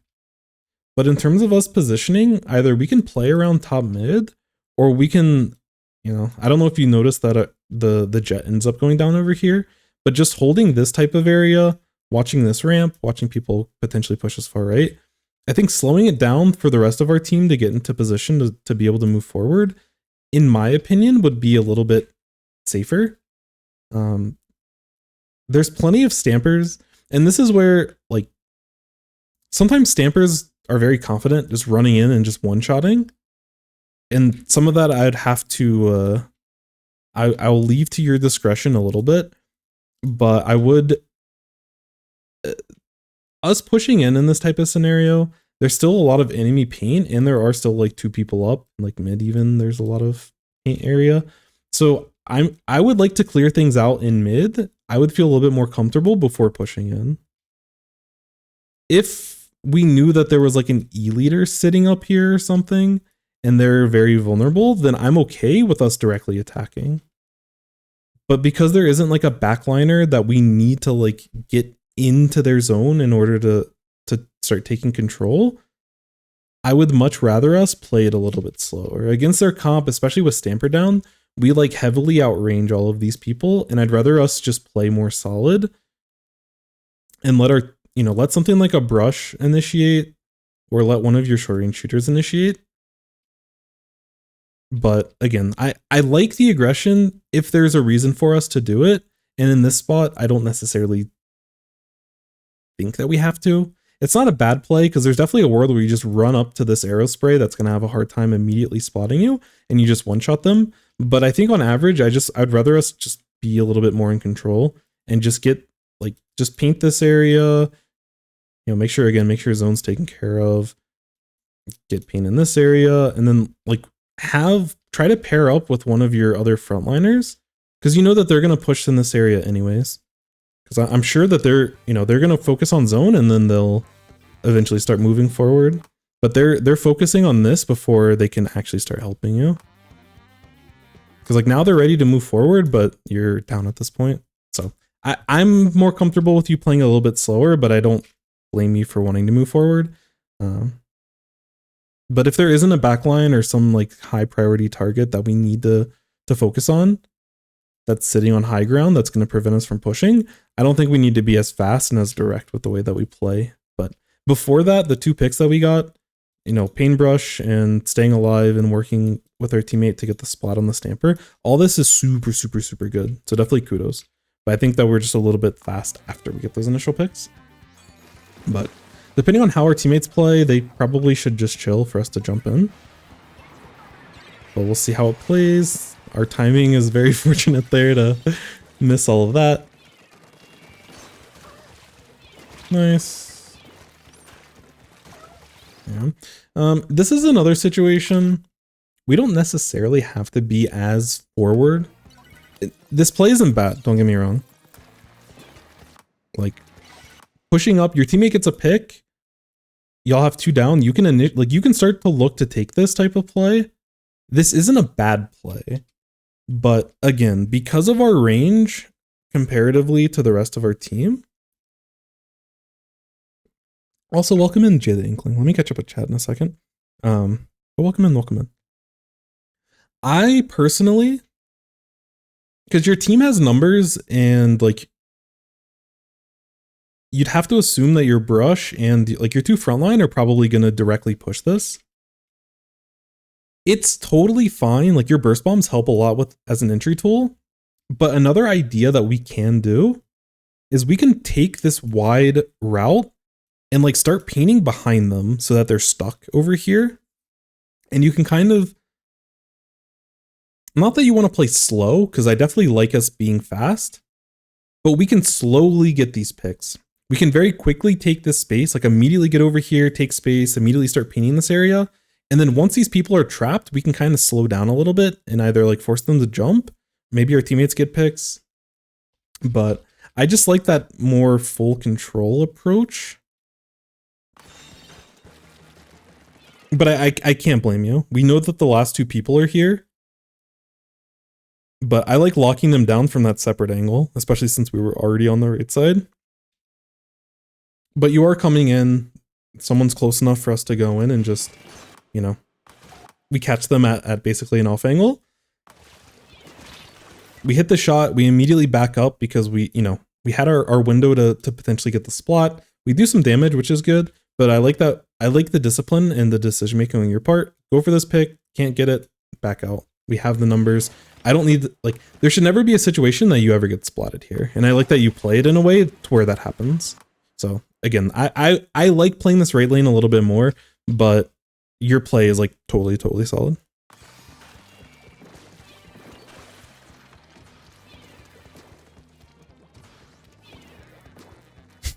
This person.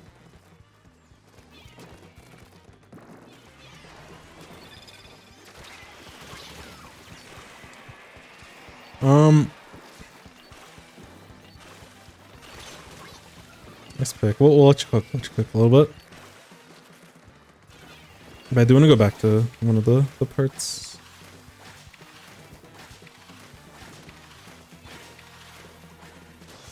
Okay. All right. At that point, that's probably a good part to take a breather. I like that play. Gotcha. Just got off a work meeting. It was so tense. Hopefully all is well. It's almost the holidays. Hopefully we can just make it through the week. If you push that, you should take the high ground and keep spacing them out. Rushing forward into the paint and like 3 people, super risky. Yeah, I agree. Yeah, if we end up earlier on, if we pushed and like sat up here and sat back here and used our range, like I'm totally happy. But I do think getting into that position was a little bit risky in that spot.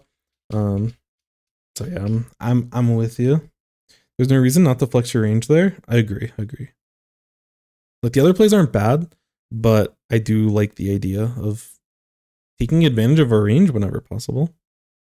Unless there's some like time sensitive window where we get put into a position. That's why I was saying with like a backliner, like if they had a charger or something, I love us being aggressive there. Because if we don't take care of them when we have this little window to move forward, then there's a chance that they have range advantage over us. So we can kind of flip it on their head. But yeah, I think in that specific situation, I think it's probably better for us to play a little bit slower. Take off angles through street. I think you just hit over that ledge from the other side with your 70. Wait, can you? I haven't played Stamper on this map either. I could see it though. It might just do it. Oh, you're saying like all these ledges are so small. Yeah, you totally, I don't know. I'm almost certain you can, but I haven't practiced it, so it's hard to say. But that's a good point as well. You probably can hit over a lot of these ledges and still get your charge shots. Sitting in the same spot for so long and throwing burst bombs doesn't work for anyone decent. Yeah, so this is like the first thing that I would mention. I like the idea here, but we can be getting more value than just throwing burst bombs. Because like we're not threatening anyone else in these types of spots. And we shouldn't be threatening, like, we're denying this space from this person, but truthfully, this space honestly isn't that great. I like the initial burst bombs, but I think we throw those bombs and then we like look to do other stuff and find more value versus like, I'm just going to sit here because like we're just autopiloting and like, okay, we have paint, we throw bomb, because part of the value that we get as a stamper is like, we can paint a lot. We can paint from far away. We can threaten a lot of ledges that the rest of our team really struggles with. And so I don't think it's very valuable for us just to do this. Like, deter them from dropping, sure. But after we get like 1 or 2 burst bombs out, which after all the nerfs and stuff, probably just a single burst bomb, I'm looking to kind of get more stuff done. So let me move it back a tiny bit more. The spot where they're throwing burst bombs from, I think you can hit vertical slashes. Oh, what are you talking about from mid? Like from the previous play? Or are you saying that they can hit vertical slashes on this person from over here? I don't know if you're talking about number 1 or this idea over here. But there's a lot of ideas that you can have in this spot because we're in like the perfect spot as a stamper here. The ladder? Okay, gotcha. Yeah, potentially. So a couple of different ideas that I would have in this type of situation, and I'm going to try to get, like, once we're here, we can start making the decisions. And the fact that the UI just like blocks everything, unfortunately, makes this a really annoying spot. So when we get into this position, there's a couple of ideas that we can have. The first thing is a stamper. We can hit this grate up here. So if they have a backline or if they're looking to eventually take this spot, we can focus up this area and we actually have good range to like punish them and chip at them. At this point, they're 2 down. It's not until they're ready to actually push in that they would be in this type of position. So we don't have to worry about this now, but that is something to keep in mind. This area here that a lot of people, because a lot of people like to go right and then they'll drop down from this area. We can get, like, we can also hit them from this type of spot as well. And then, yes, like we're seeing here, we can also get value over here on this person. And we can use this little pillar, we can play around it and move back into position. And if anyone does potentially drop on the right side, I wouldn't overcommit to it, but you can like poke at them. So like because 2 of them are down, we have time to do stuff. And I would like to see us get more paint down while we're poking at this person. And like initially getting a burst bomb on them is great. Like 1 bomb, maybe even 2 bombs if you potentially can combo it into a pick. I'm okay with this. But after we throw the second bomb, we need to start looking for other ideas. So I don't think we need a Zipcaster here. I wouldn't recommend it, but you could. That is an option.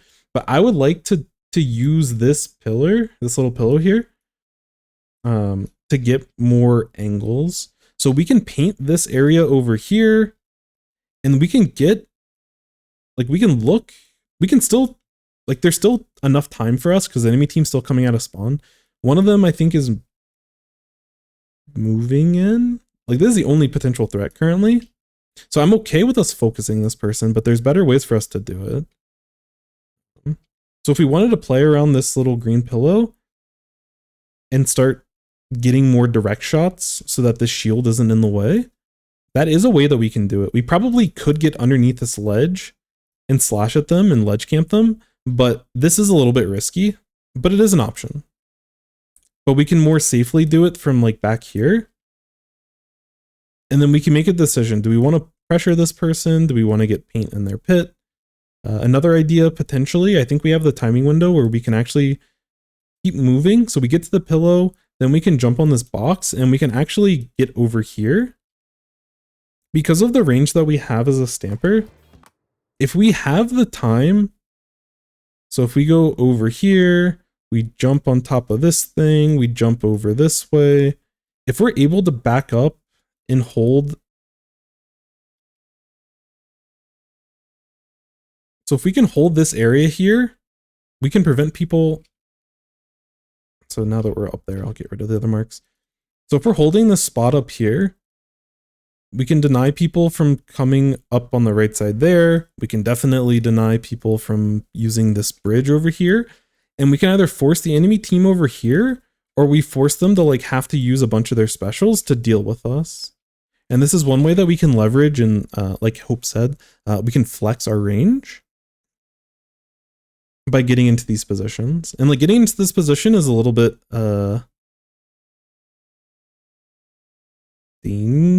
like it's dangerous to get into, but when we have this kind of advantage, we can pressure it a little bit more. And we don't want to immediately just like we don't want to, without looking at what's happening, we don't want to just jump up here and jump up here, because this person might be able to get a pick. But this is why, you know, we get into this position. If we want to look at continuing to attack this person, we can, but we can start moving over here and start getting pain over here and just visually see if there's anyone over here. Maybe we jump up to this thing and we just start painting this ledge and paint this ledge and make sure that no one's going to drop on us when we do decide to cross over. So like there's little things that we can do to be a little bit safer while going for this aggressive play, because we are on a clock. It's really important for us. If we want to take this type of position, we have to do it very quickly. But because 2 of them are down, we have enough time to do this thing quickly, carefully. and just take little fractions of seconds to check certain areas, just to make sure that we're not going to get, you know, pushed by someone. But I think as we start moving this way, we probably see this person swimming or see them like starting to paint, and we probably can keep them in check. So yeah, that's what I would like to see. But we just waste a lot of time and we don't get a lot of value just throwing bombs at this person. And you can see your Jet is immediately trying to take this type of position as well, which they kind of YOLO it, but I think they're okay with their timing window because they were like so fast to move over. But exactly what your Jet's doing, like you could be in the same type of position up here. It's hard to see. This Jet's behind the arrow spray icon, but they're chilling up here. And if they're gonna be playing the spot, we need to like kind of slow things down so that they can make, like, they can end up getting into a position to be able to support. And that's the thing, when you hold the spot, we can't be here for too long if they immediately start attacking in other positions, which unfortunately your B shot kind of gets caught off guard and y'all trade. You're still in an okay spot, but y'all trade here. But yeah, you can see this is how we punish. If we're able to hold this area, if we can hold this area for long enough, and also that includes this area as well. If we can hold this for long enough, then this person that's sitting up here has this like off angle and these people are in a tough spot. But in order for us to be able to capitalize on our Jet over here, we have to stay alive, which we are able to do. So this is definitely like good stuff. The other thing I wanted to mention with this play is this Zipcaster. So going into the Zipcaster, we get a couple of different picks.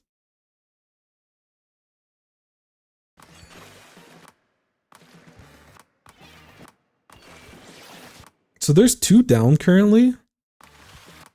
One thing I do want to mention, just because we use Zipcaster doesn't necessarily mean that we have to just keep going into the Spider-Man mode and just zipping around different areas. One idea that you'll see a lot with Zipcasters is that they'll use Zipcaster to reposition into a favorable spot, and then they'll just use like their main weapon to go for picks. Like this person's in a really tough spot, and we can start like directly attacking them. Because like we're not really, like they're already in a bad spot. And like the Zipcaster isn't bad, but we could be sitting up here, up here, up here. Like we can't really hit them from this spot, but we can sit on these higher ledges and look to support our team with just vertical flicks. You know, just positioning up here, getting paint over here, getting paint over here is a lot of value for the rest of the team. But, you know, if we just kind of mindlessly just zip from one wall to the other, again, there's a time and place for it, but when our team has an advantage, I like the initial Zipcaster idea, but I think we reposition, take high ground, and just use our main weapon at that point. If we need to reposition again because they start pressuring us, by all means, at that point, do that.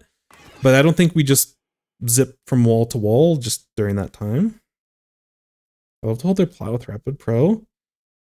The range around the ledges are perfect for lockout. Real. Setting up with the Rapid Pros is the dream. Yo, what's up, Mr. Egg? Hello, hello. And Dracunis. Welcome in, welcome in. The Jet taking that position means you actually move forward into pit a little. They're cutting off the angle. Yeah, for sure. We can continue to leverage that space and keep kind of pushing it forward. Wait, is the challenge tonight? I thought it was tomorrow. Maybe it's the next time. Maybe it is tonight. Let me check. I thought it was like Tuesday, Wednesday. Oh wait, today is Tuesday. Oopsie. Yeah, no, I think it is tonight. You're totally right. It's like later. Yeah, 8 to 10 mountain time. I don't know what, you have to calculate that for yourself. But no, you're totally right. It is in like 12 hours. I forgot today's Tuesday.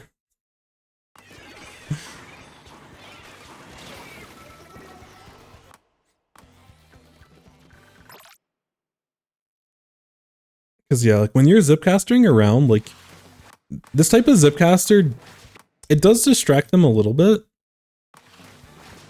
But at a certain point, when they see you just keep Zipcastering and not actually pressuring them, you see that the T-Tech just ignores you at a certain point, and the enemy team just kind of ignores you.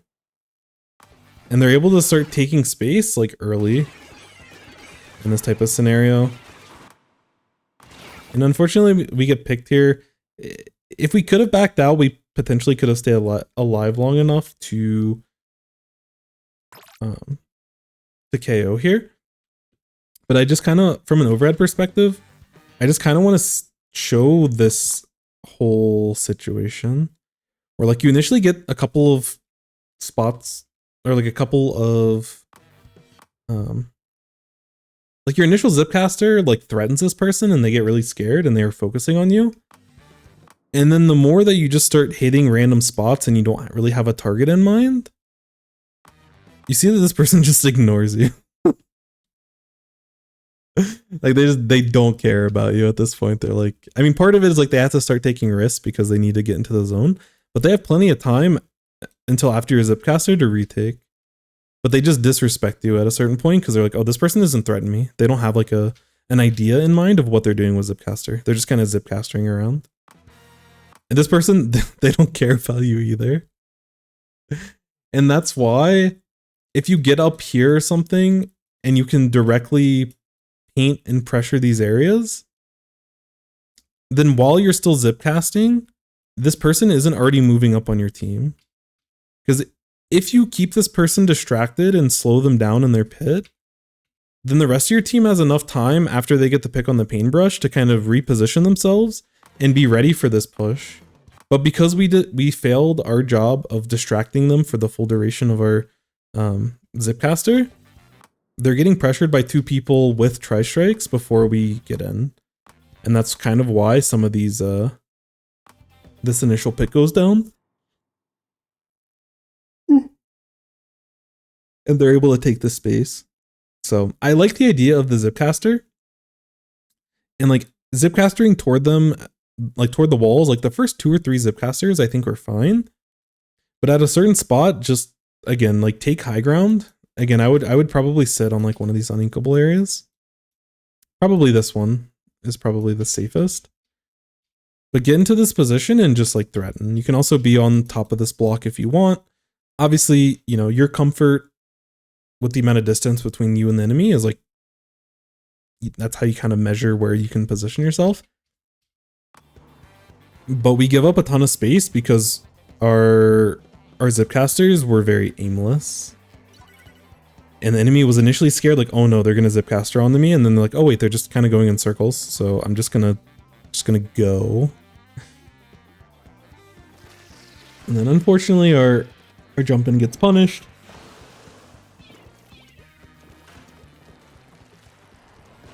Our teammates are able to find picks. This is nice.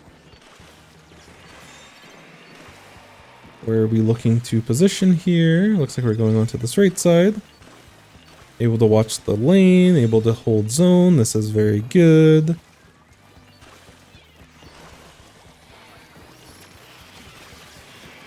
Almost get the glitch on them, but that's a tough area to navigate. Doing a good job to use our range. When we do have a numbers advantage, we don't necessarily need to. So I think we probably could have shredded this just by shooting at it normally. But I don't blame you trying to go for the play. It's unfortunate we hit the ledge here, but I know the play you're going for. It's like, it makes sense. But in this type of spot, so we're at full health now. This is all good. We hit them. This is awesome. At this point, when we get this second shot, I think we can continue to like reposition. Like, I don't like us getting stuck and just sitting here and shooting at them. It's unfortunate we don't get the trade in this spot. But we can prioritize staying alive versus trying to get the pick. Because we already got the initial pick. So that gives us the ability to play it a little bit slower.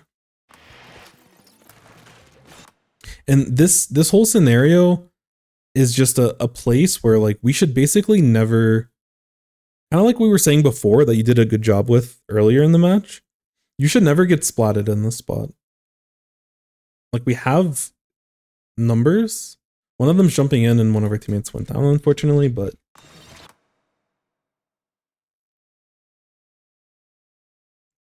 either I'd rather us play around mid or I'd rather us play on top of this so that we can actually drop if they do hit us once. But we kind of just get caught in this area, which makes us a little bit of an easier target. But I don't like us playing out in the open for as long as we are. I want us to be a little bit more continuous with our movement to make sure that we don't get picked. But overall, you know, that whole retake sequence from you was very good.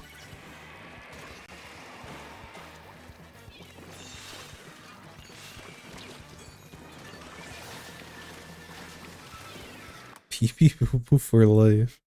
Thank you for the follow. Welcome in, welcome in. I love how this game introduces cool new movement options and then makes the side of the block used a slick so you can't do the movement.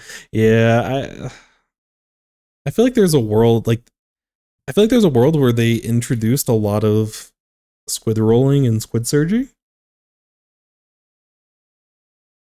on most of these maps, and then at some point they came to a decision where they didn't want that to happen. And when they did that or why they did that, I'm not sure. But I'm with you. Playing the angle from your street up against snipe would have been nasty.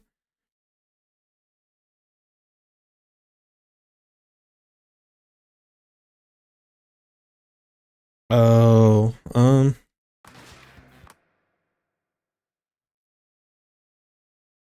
it's like this kind of situation over here.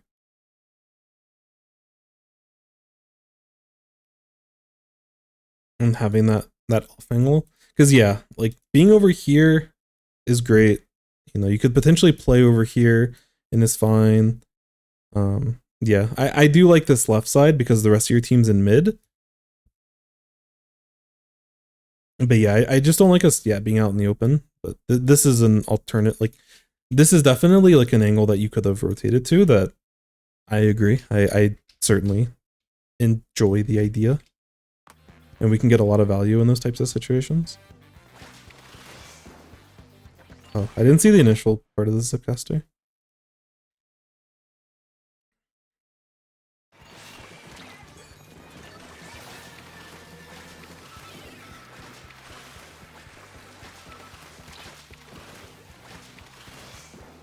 Yeah.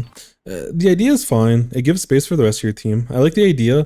But again, when we go back to this, at a certain point, I think I feel like you're not even considering that your main weapon is something that you can do while you Zipcaster. And that's really good with this weapon. Like there's certain times where you just want to be a distraction and just stay alive, which is okay. But before this Zipcaster, like when we Zipcaster to that left wall, so when we get here, we know that there's one here. I guess technically at this point, we don't know that this area isn't clear or that there's someone over there and that we have space over here. But I want our end goal to be to take high ground, even if it's sitting up here, even if it's, I mean, you probably can sit up here, but like, I'd rather us get into this position and help the fight with this T-Tech. Because the T-Tech is really far forward and our teammates are looking to push them.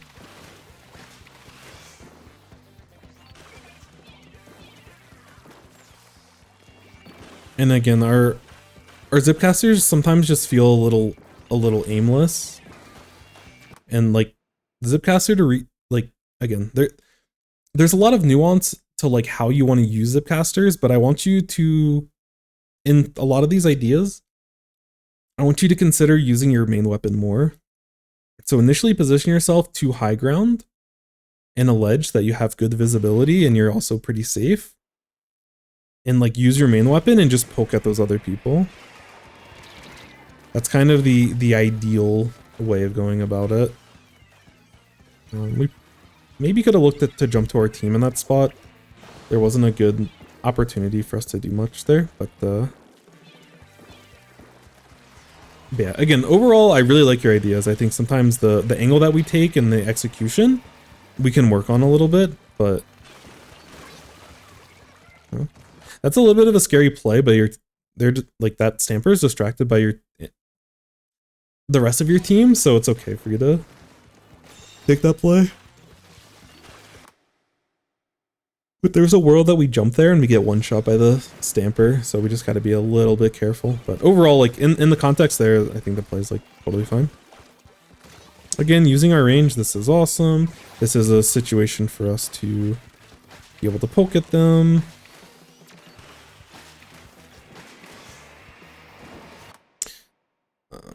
I don't think I like the Zipcaster. This is a spot where we can just use our vertical flicks and just poke at them for a while. Like, we just got one pick, and then we get the other one. Like, we don't need to force our Zipcaster in this spot. Just chill. Like, our main weapon sitting here, sitting up here on this little railing. All we have to do is just paint up here. If they try to move forward, just poke at them. Because no one else in your team, well, Jet could. Jet went down though.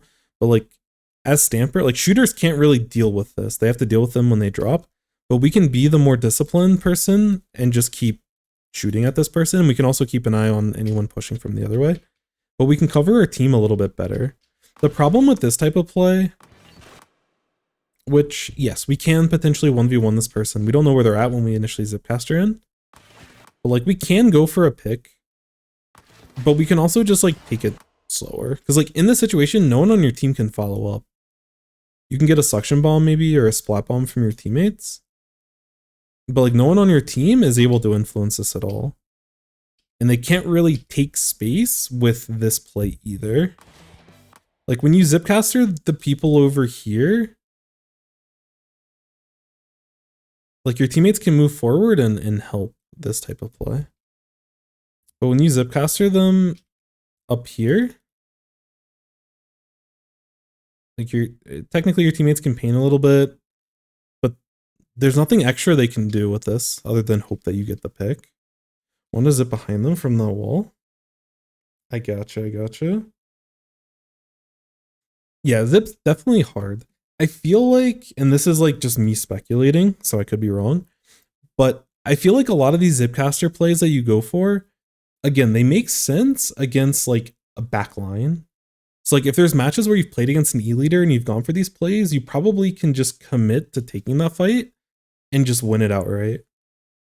And I feel like we're autopiloting to those times where it works against backline, but when we're not playing against any backline, like if we're not playing against a backline, they don't really hit the same way. And I want us to be able to adapt. And if our teammates can't really follow up on these plays, we don't need to use Zipcaster. Because how does our teammate go down in this spot? Because like the rest of the game's happening, and like you basically are just taking yourself out of this entire play. So again, good picks, and then but I don't even know what happens after. Oh, they get splatted by a bomb. That's tough.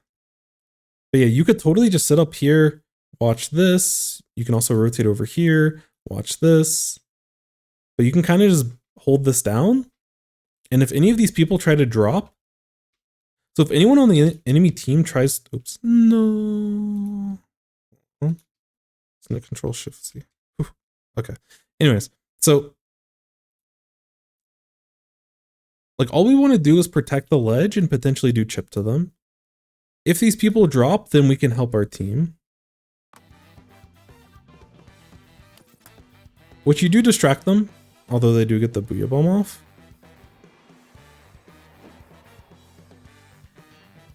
But we just end up in a worse position because of it, and it causes this whole ripple effect. And I think we just get more value out of our main weapon in that type of situation. Again, the idea isn't bad, but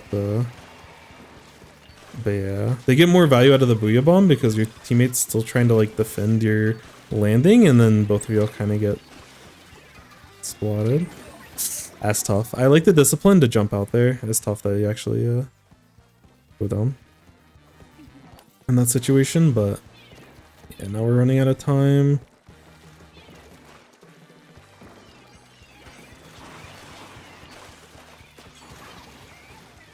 Okay. Oh, we're not able to paint in time. That's unfortunate. I don't know if we need to jump to the left side.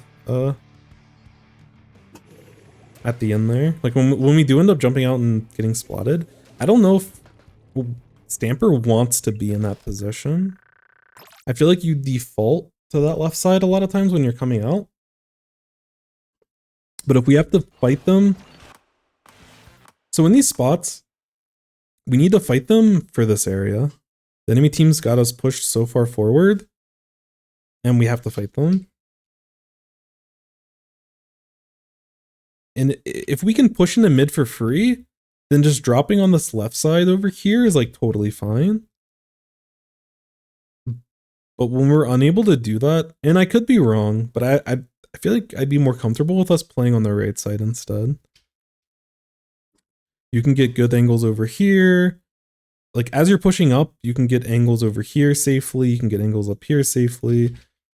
You can potentially even get all the way up here, which you probably don't need to do.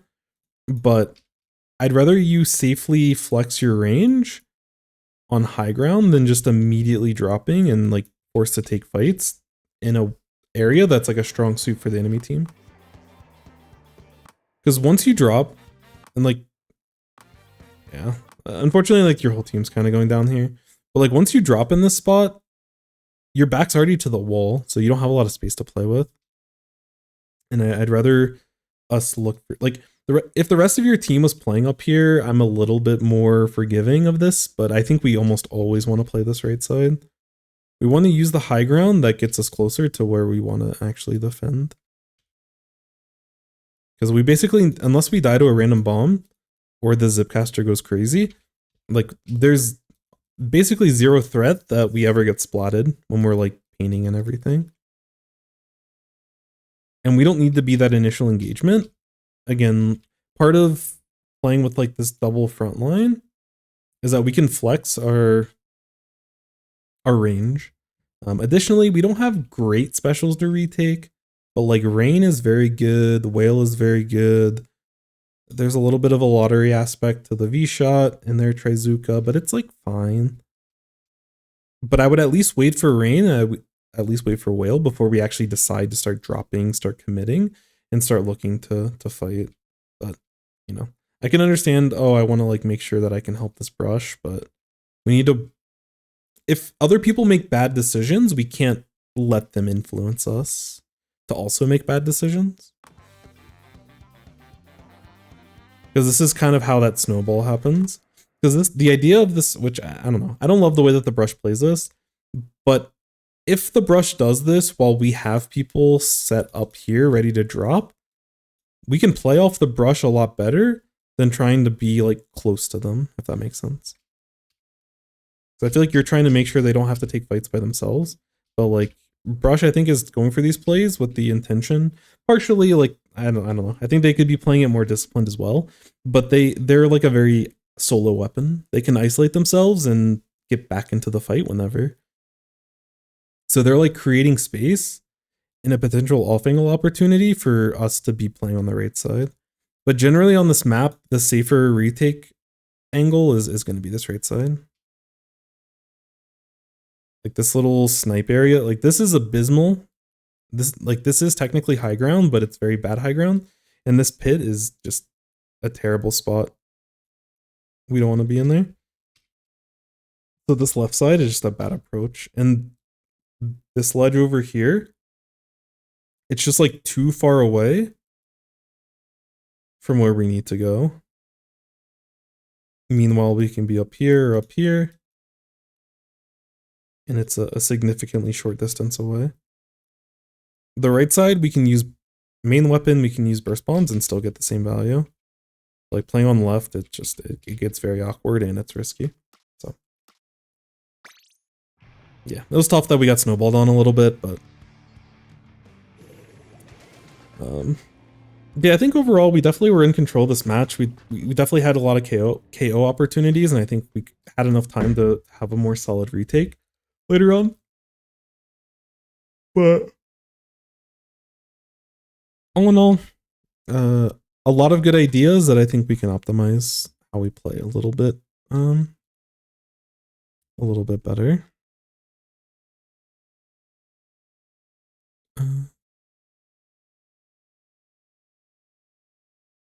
You knock out from that game state most of the time. Yeah, I totally agree. When they were holding here with like 20 plus a little bit of penalty, I think, and they got 2 picks. I think they should be able to KO from there. Playing on right's a lot better in this situation. Yeah, defense on right is like just kind of the go-to. Even if it's predictable, it's just like better. It's okay to be predictable if it's the better play.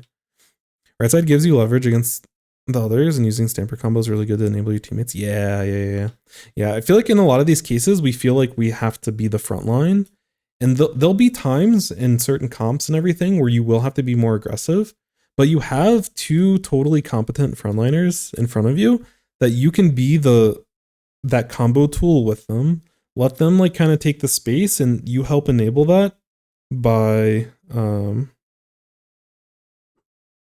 sorry, I need to check something real quick.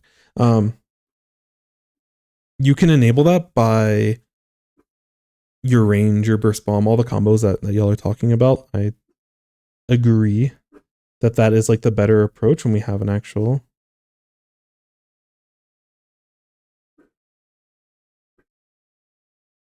opportunity to move forward and, you know, retake that way versus the other way. So anyways, a lot of good stuff to think about. I don't know. I feel like a lot of your decision making is very sound. Like it makes a lot of sense. So the order of this, there's nothing too blatant.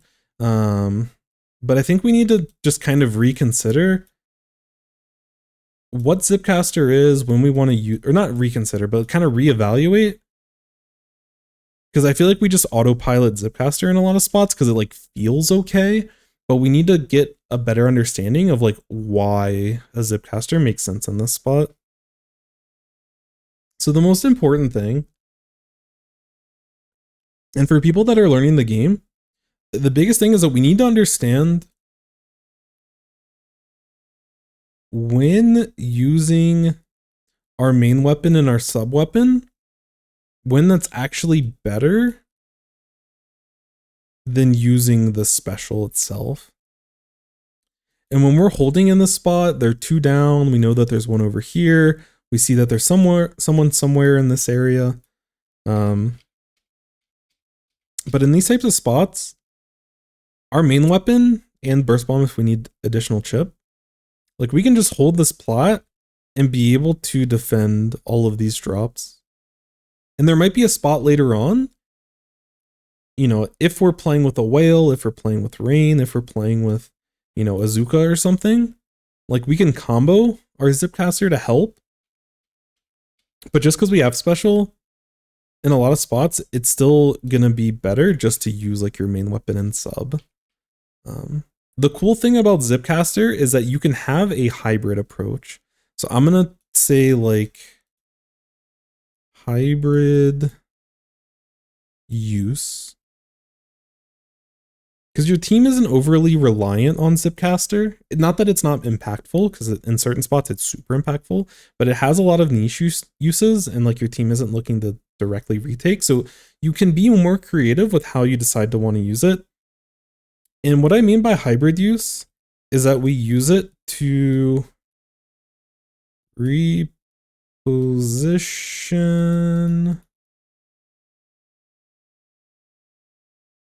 And like these are ones where we overall just want to be very safe. But we reposition first. Shoot. So we want to reposition and then use our main weapon. So first we reposition, and then I'll just say high ground just to reiterate. So usually in these spots, we'll see people want to take high ground, but basically you just want to distance yourself away from the enemy team so that, you know, you can threaten them, they can't threaten you, and it's leveraging your main weapon. And at that point, once you have that high ground and you know like the target that you want to go for, you just poke at them with your main weapon.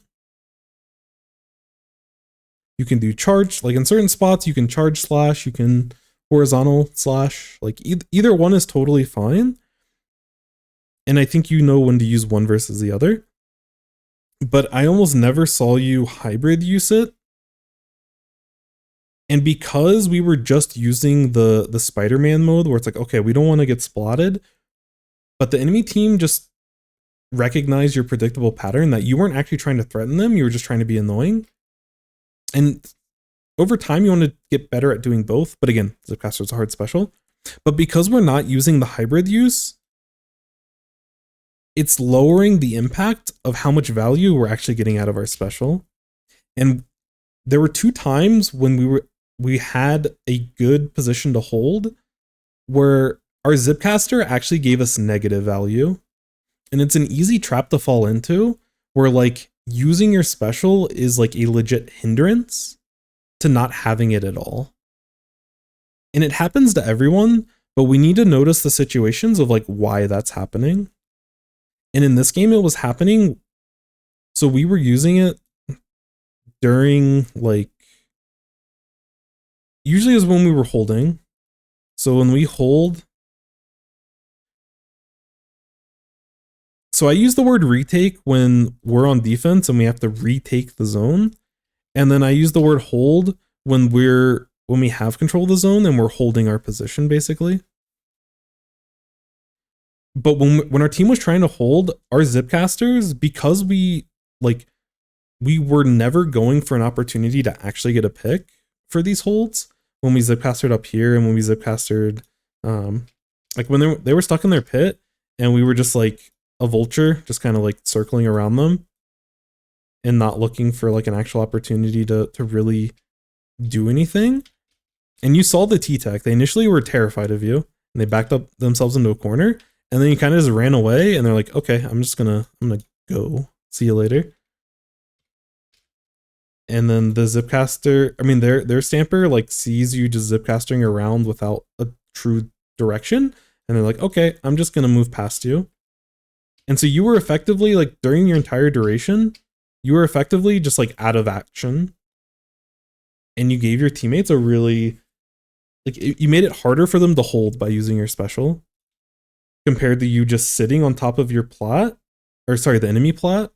So instead of just sitting on top of here and just using your main weapon and just constantly poking, constantly threatening, constantly, you know, being able to help your team, you're off in the distance and yeah, making it hard, making your teammates' lives harder. And we want to be careful about that. And I think like we could have, in those 2 hold spots, we could have just used our main weapon and sub. That's what I would have done. But if you are comfortable enough and you know like good high ground spots where you can be on for the different maps, then that's where we can use like the hybrid use of the special and like we're cooking. So yeah, again, I'm sure there's like infinitely more ways to use Zipcaster, and that's where you watch, you know, someone like in the ratio. I don't know if Chara is on the Zipcaster arc anymore, so maybe you can't really watch as much Chara. But there's still a lot of like good Zipcasters. Red Shell, whenever they don't stream as much anymore, I don't think, but they're another really, really good Western player that plays Zipcaster weapons. But you can get some ideas from other people on how they use it. But if you do study the way that other people use the special, you want to kind of think about those things and think about like why are they using it in this situation and how are they using it. And sometimes they can get away with stuff because their mechanics are crazy. And that's just something that you'll slowly build to. But yeah. Chara just S-Blast grinding, real. Sometimes you want to think about Zip as letting you get more value out of your main weapon. Yes, that's a good way of putting it. Yeah, it allows you to very safely and aggressively use your main weapon. But that's kind of in certain weapons, like if you're using something like a Luna Blaster and you're Zipcastering with a Luna Blaster, if you're going to use your main weapon, you have to be very aggressive because you have a short range. But for something like Stamper, you're super long range, so you can position yourself really far away from the enemy team and still get a ton of value. So yeah, I like the way that you put that.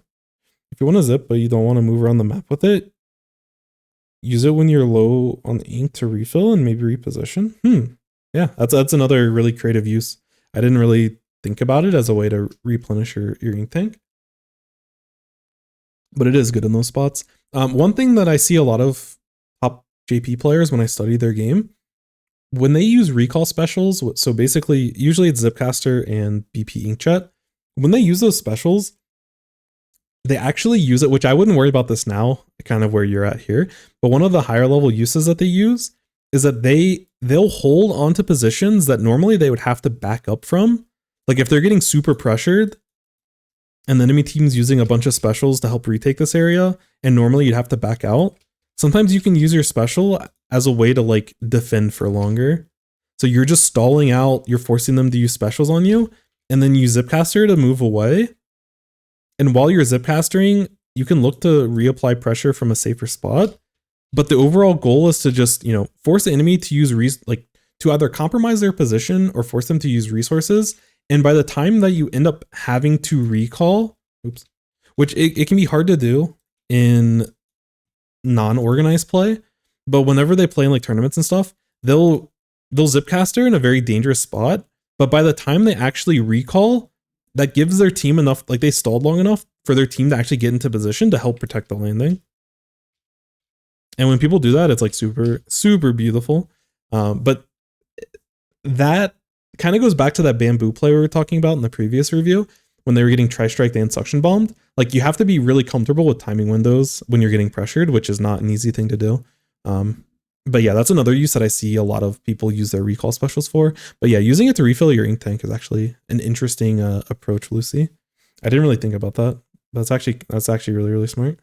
For Stamper, I'd watch Burb. Yeah, Burb's another one. Kyo's been playing more Wiper recently, but yeah, if you can find Kyo Stamper play, Kyo's the GOAT. For sure, for sure. Yo, what's up, Tolf? What's going on here? We're just doing some reviews. Yeah, overall, outside of that, shoot. Trying to think. I don't know. Zipcaster was pretty problematic. But I think the other idea that we want to focus on is I like the idea of flexing range. I like the phrasing of that. But we want to use our main weapon ideally in its max range. And I think for use, like certain spots, you do that very well. But I think for retakes specifically, you really drop the ball.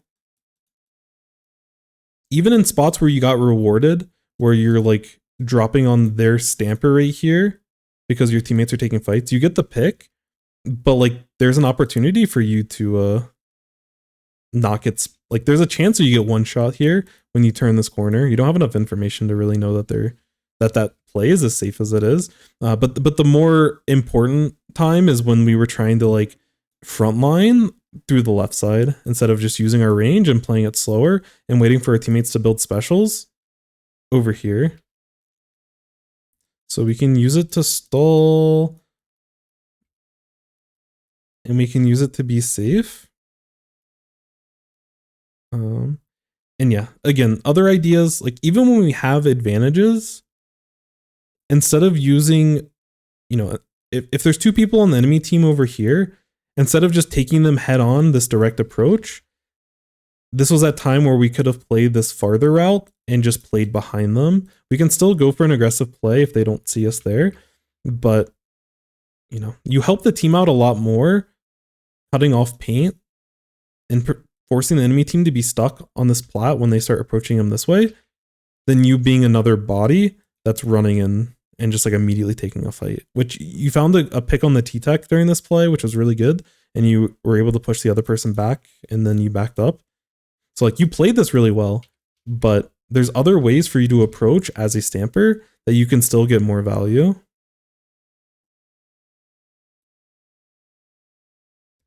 I'm just going to say cover lanes, being like the open lanes and stuff. Which again, a lot of these, like in certain parts of the game, you did really well. But then in other spots, we missed out on some of those opportunities. So again, I think some of your stuff is a little bit hit or miss, but I feel like we would have won this game pretty cleanly if we just didn't feel like we had to force our Zipcaster. But there's other things that I'd also like you to work on. But and not just immediately taking short range fights is probably the best thing. Because you don't do it all the time, you only do it some of the time, but it is something that you can kind of continue to work on. Oh yeah, so anyways, like you were saying, Tolf, and thank you. If anyone would like to, so we do all the reviews here live on stream. If you would like to submit your replay, I don't prefer doing Turf War stuff, but you know, any Anarchy Open series, X rank, tournaments, scrims, competitive PBs where people, you know, both teams are trying to sweat. I would love to kind of look at that. And so joining the Discord and submitting your reviews through there is the best way for me to keep track of things. The other thing, so we do the like long form reviews here. Sometimes they take anywhere between, you know, 30 minutes to 2 hours in certain spots. Sometimes they go on tangents, but I cut down all of the reviews and I put them on the YouTube channel. So if you want to see these in more condensed forms, you don't have time to listen to me ramble on for as long as I am, then that's a nice way. Also, there's some guides that I'm kind of working on. And then there is the VOD channel. Stuff gets deleted off Twitch very fast, so I just have a separate channel. So if you ever want to go back to the reviews, I try to do a good job of timestamping each of the reviews, and I try to put like that person, like I try to put the name of the people, although sometimes like the Discord name's a little bit different than the name in the game, so sometimes it's not always perfect. But the idea is that you can go onto the VOD channel, and if you want to look at like, if you type in your name or something, like if I type in like, you know, Sons or something, or if I type in Mr. Egg, which I'd probably do it without a space because that's how it showed up here, then any of, you know, if you do this review or any review in the future, you can have an easier way to like find them. So anyways, that's kind of the spiel.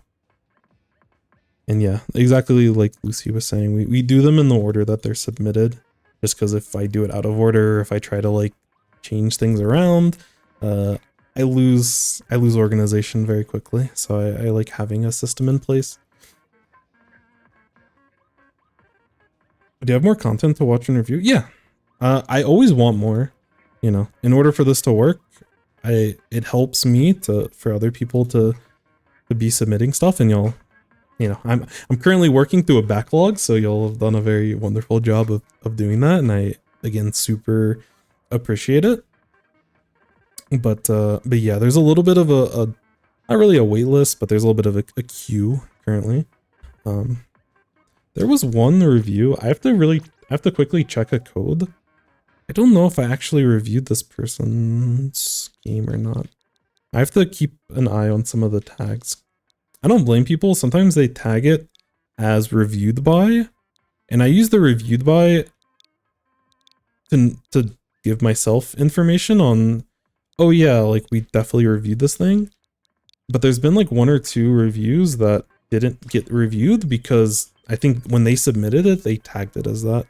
So maybe I should just not let people tag it, just because, you know, there's only so much of an influx of reviews that I can kind of manage it myself. So I might actually change that so only admins are able to change the tags, because I think this is a review that was submitted a little bit before some of the other ones, and I never actually got around to it because it was tagged improperly. So that's my bad. I haven't communicated it super well on some of the other stuff. But anyways, I'm gonna get some more water real quick. I talk a lot and I need a lot of water. But yes, to answer your question, I would love to have any reviews that people have. Tricolor's kind of funny. It is a very serious game mode. But yeah, I'll be back. I also want a little Otter Pop icy thing. That sounds good. Starting to heat up over here, so the cool popsicle is kind of nice. Anyways, I'll be back in like 2 seconds and we'll go through this.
All right, we got the popsicle, we got the water, we got the review.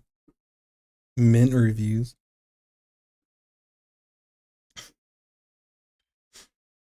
Yeah, if you're, I'll review Tricolor if you're Team Mint. Otherwise, that's the only exception.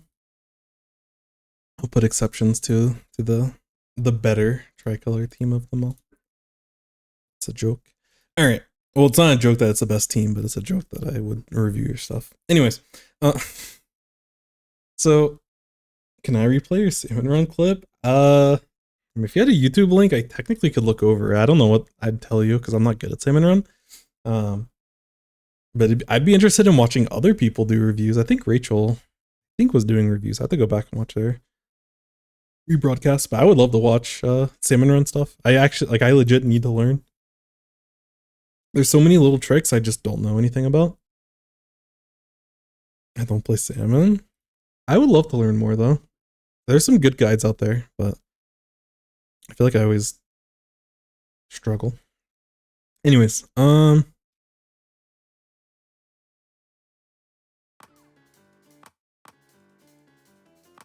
so we are the sloshing machine here. I'm just gonna put Leo. I don't, or maybe I'll use their Discord.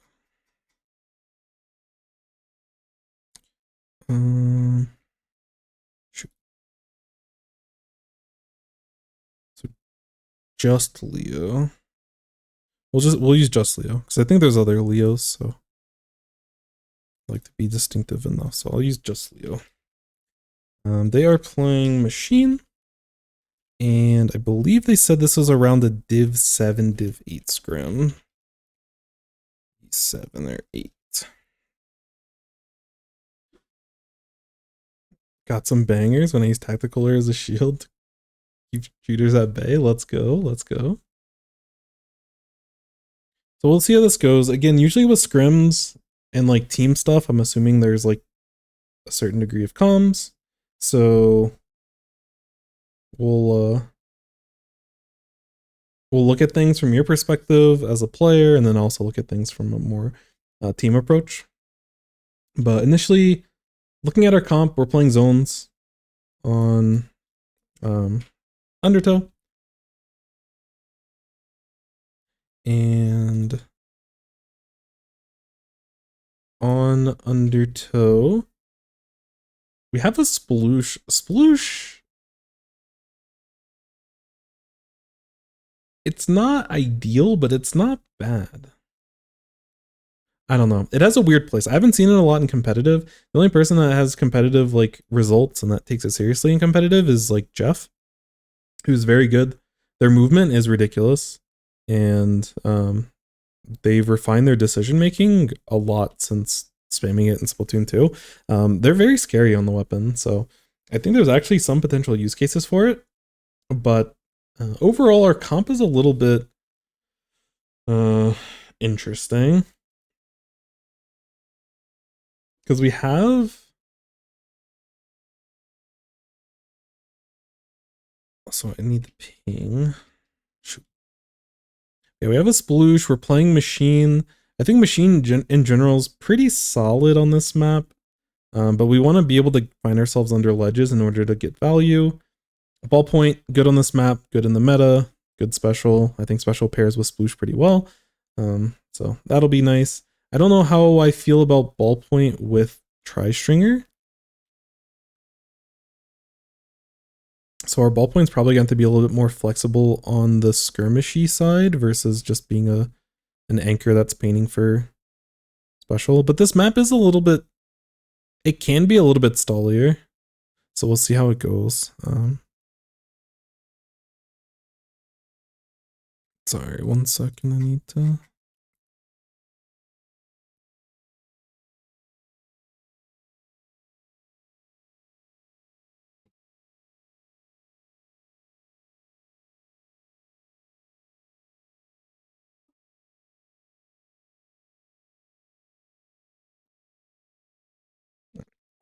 Anyways, so yeah, we're playing against Double Brush.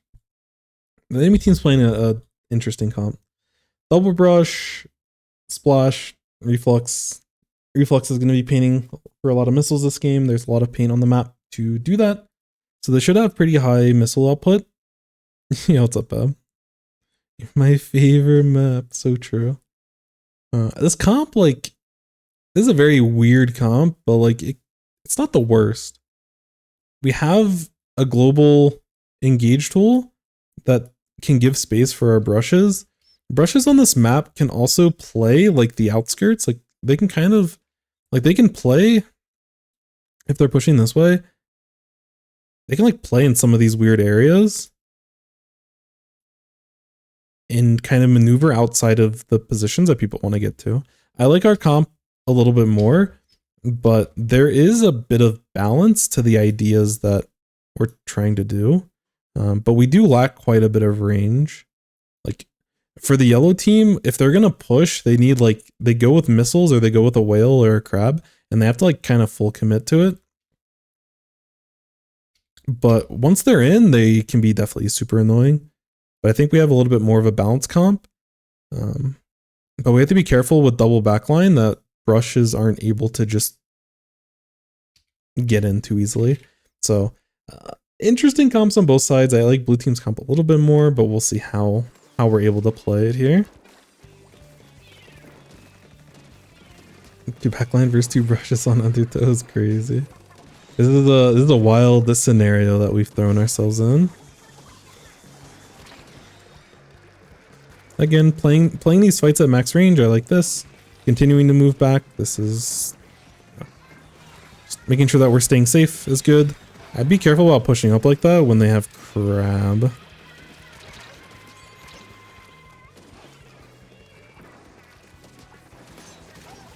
Alright.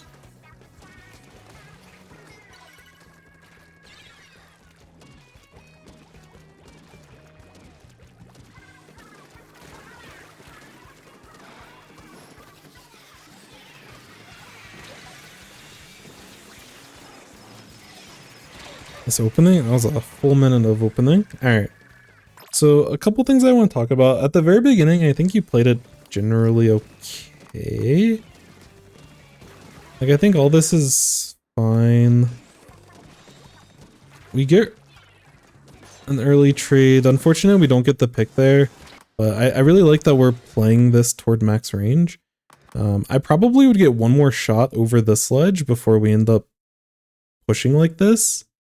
Or at least we should be trying to like squid roll. Because we want to stay as far away from this area as possible. And we can squid roll from down here and stay pretty safe.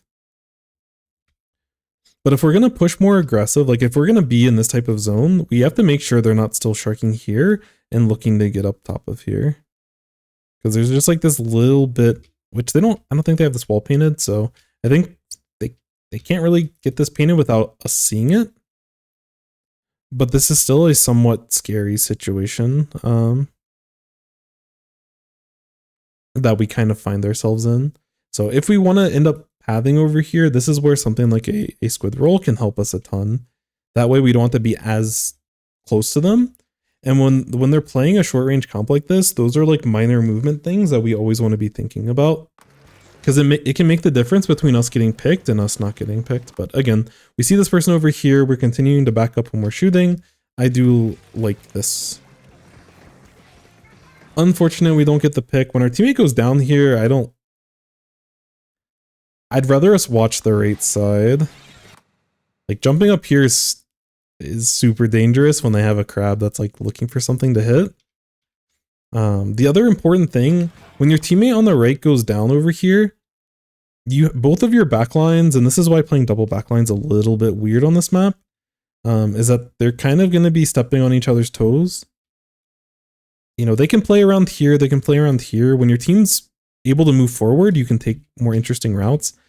But when your teammate goes down here, our focus needs to be like back over in this spot. Because there's no one watching this right side. And something like a brush or even a splash, their team is gonna leverage this right side from you all like very, very well. So we should anticipate that there's going to be people over here. I had to play this game 5 of a tournament before. It was so stressful. Real. I'll turn off my Switch if I had to play zones in a scrim in general. It's just me. Because yeah, we get caught off guard by this person, but the second that our sploosh goes down over here, this entire like, I don't know, there's a concept that some people talk about in Valorant called the chain, which is basically just like covering all areas of the map and making sure that there isn't just an open side that needs to be covered. And when sploosh goes down over here, like that chain gets broken. Because we're here, and we're like over here. And this entire area is exposed. And so if that happens, someone on your team needs to safely like get into position to keep the chain alive and make sure this right side is being covered so that your team isn't getting flanked like this. We were able to move in this situation and not get spotted by the brush, but we weren't prepared for this and we probably should have gotten spotted. But we do make it out. We get a nice pick here. Yeah. The other thing that's really important in the spot is that when we get 2 down here and it's just this reflux, basically, unless proven otherwise, I just always disrespect refluxes. Just assume that if you're in a short range fight, you're never going to get hit by them. Obviously, still want to be good about maneuvering and everything, but we can just run at this person and just keep firing away at them. Because we want to get zone back. We have numbers. We want to like look to pressure. And it's like a splash in this reflux.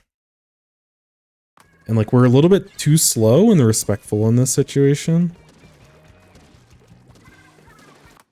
And then instead of going for these zones, I think we should be helping clean this up.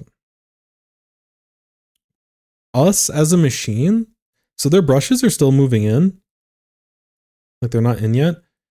But between these 2 weapons, like we outrange them pretty heavily. Again, I'm assuming this thing does no damage because I don't respect the reflux. I respect reflux players. I don't respect the main weapon of the reflux.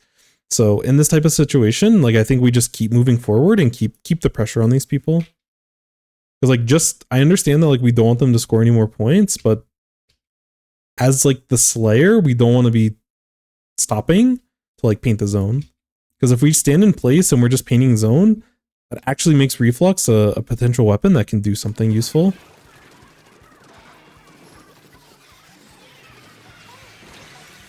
And so now we have to use our Booyah Bomb defensively. And we end up getting spotted for it, and we still didn't take control of the zone. So I think we should be a lot more aggressive in those types of spots when there's 2 left, and we know we outrange both of them. I'm confident in your ability to back up if you need to, but try to take space when you can. Really good job kiting throughout that entire sequence. That's super solid. Again, only these 2 left, so we can be very aggressive. Yeah, we should be pushing this reflux.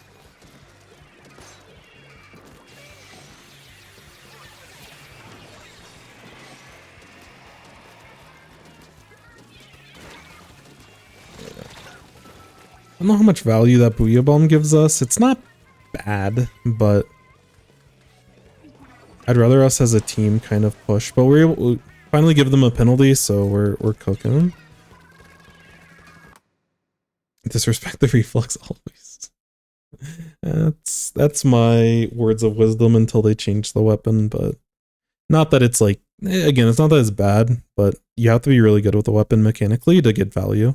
And anyone that is good enough mechanically to play reflux often is smart enough to know not to play reflux, so you won't see it too much. Sploosh in general kind of gets diffed by the brushes. That's true. I wish the BP positioned. Yeah, BP could have been playing over right side. That's the other thing is that, you know, our BP and our Stamper probably can be playing like in this type of area and be playing around their spine a little bit more because we can confidently outrange in a lot of spots.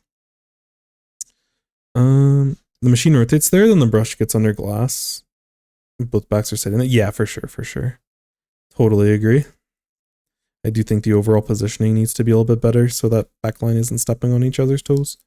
And using the spine, this middle area, is a good way to do that. How long does each review usually take? It just depends.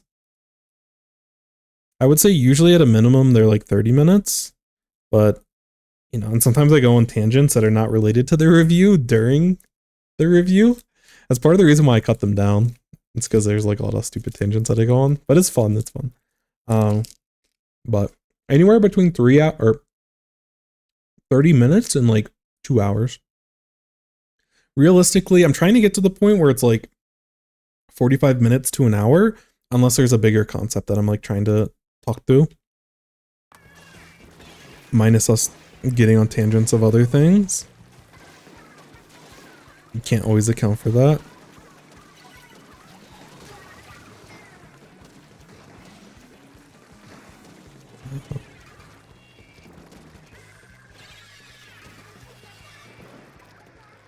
I like us taking the central position because we're basically going to have to regroup in order to take back control. Nice shots. I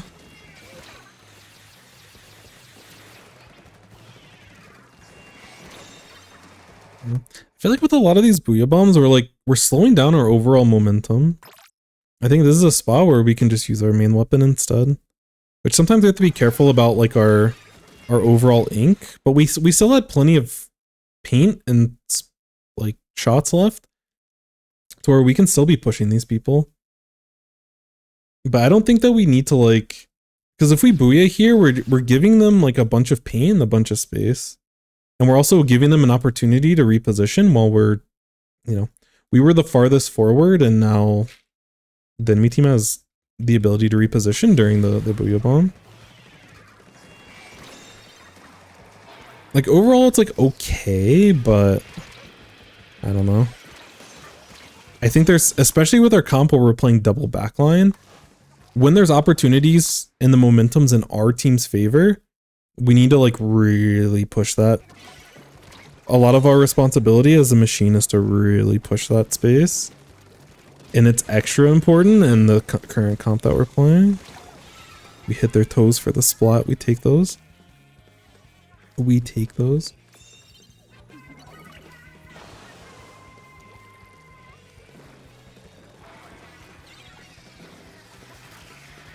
So yeah, how are we looking to retake as a team? Yeah, we're just kind of wailing. Yeah, on the we'll kind of keep just letting this play through because I want to go back to a couple of these moments and look at it from like a bird's eye view. But as a team, I don't necessarily feel us trying to work together all that much.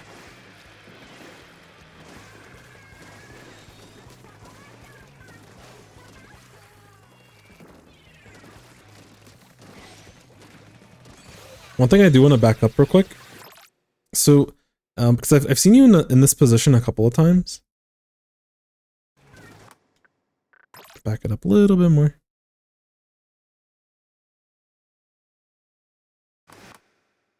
Yeah. So, honestly, this call out always the spine call out always confused me because this middle part in actual mid makes more sense as spine. I don't know why the back part of this is called spine. To me, this doesn't make sense, but this is the call out, so I just go with it. But this is like the spine. It does kind of include like some of these areas over here. Yeah, no, I'm with you, Bob. I know early on you were confused by the spine call out because we weren't talking about the actual spine of the map as a spine. But if you look at it from a bird's eye view, I don't know. I wouldn't call the back part spine. Yeah, I've just kind of rolled with it. I think it's okay for us now. Like I've adjusted to it, but yeah, initially it didn't make a ton of sense. But I was just kind of using what exists out there for the public to call it out. We're going for call outs on this map? Yeah, I think we could do better as a community, but it is what it is. So one thing that I would say, when we're trying to push up in this situation, like when we're pushing up in this spot, We don't get punished here, but it's good habit to like paint over a ledge here. Like we want to paint over this ledge and just make sure there's nothing sharking underneath that are ready to poke at us. And that's one thing that we're able to do, because this is a very common shark spot for someone just to sit here. They've done it once this game, but it's something that people do a lot. They might flank around this way, they can flank up this way, but we have to be really careful about this. And when we're losing the overall paint battle, when we're looking to start pushing our way in, this is a good habit to get into, especially with a longer range weapon that is able to cover these things. It's like we can hit a shot over here, and we painted this area. And that way we just know that there isn't like a brush that's gonna push into us. In this spot, it doesn't specifically matter. If we're really like on the ball with where everyone is, we should know that there's no one here. But it's a good habit to get into whenever we're just like pushing forward, that we're like hitting over ledges. Because there's going to be times where there are people sharking and we're going to get punished a lot. Especially on maps that have bigger ledges. The other thing that I want to mention here, because we immediately use our special, we have enough ink tank before. We have enough for like a fizzy bomb. It's full here, but if you go back a second, you can see that there's just enough for a fizzy bomb. But like in this situation, getting a fizzy bomb like up here or down here, like this map is like fizzy bomb haven. Like we love it here.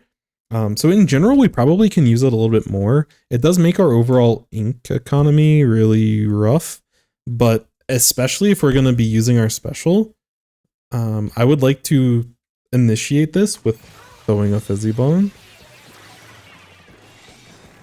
Because it makes it so we can actually push. Like if we're going to booyah bomb back here, which granted a lot of this play happened before the booyah bomb comes out.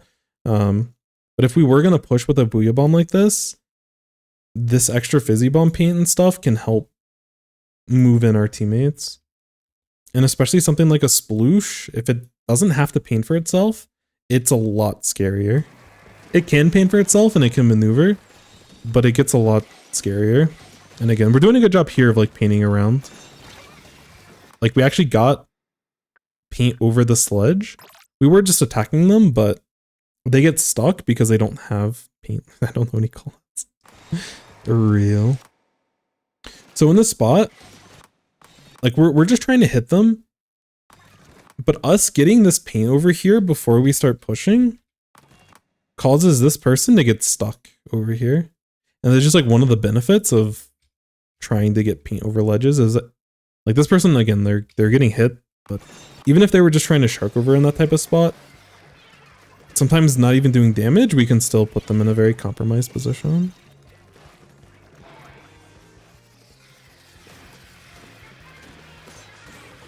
What a shot. Nice. Right. So there's 3 down now. We can probably look to be more potentially aggressive. I think the way you're playing it's fine. But because their comp's so short range, I want to start looking to lock out. There's no need for us to booyah bomb here. They're 3 down, there's 0 need. We're autopiloting. We see this thing. Oh, we can use our special, so we're gonna use it. We need to be more, precise about when we're gonna use our specials in this spot.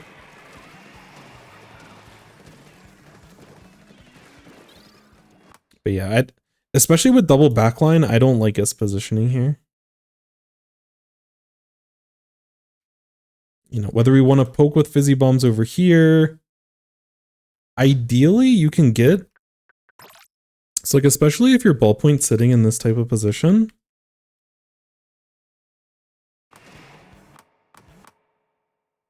we can position like around these ledges. We can position like right here is a really good spot, or we can poke over here. We can throw fizzy bombs over here. And we can threaten from, still a safe distance. Like we can back out if we need to. We can back out underneath this ledge if they're you know, throwing a bunch of bombs at us, but, or we can just back out entirely.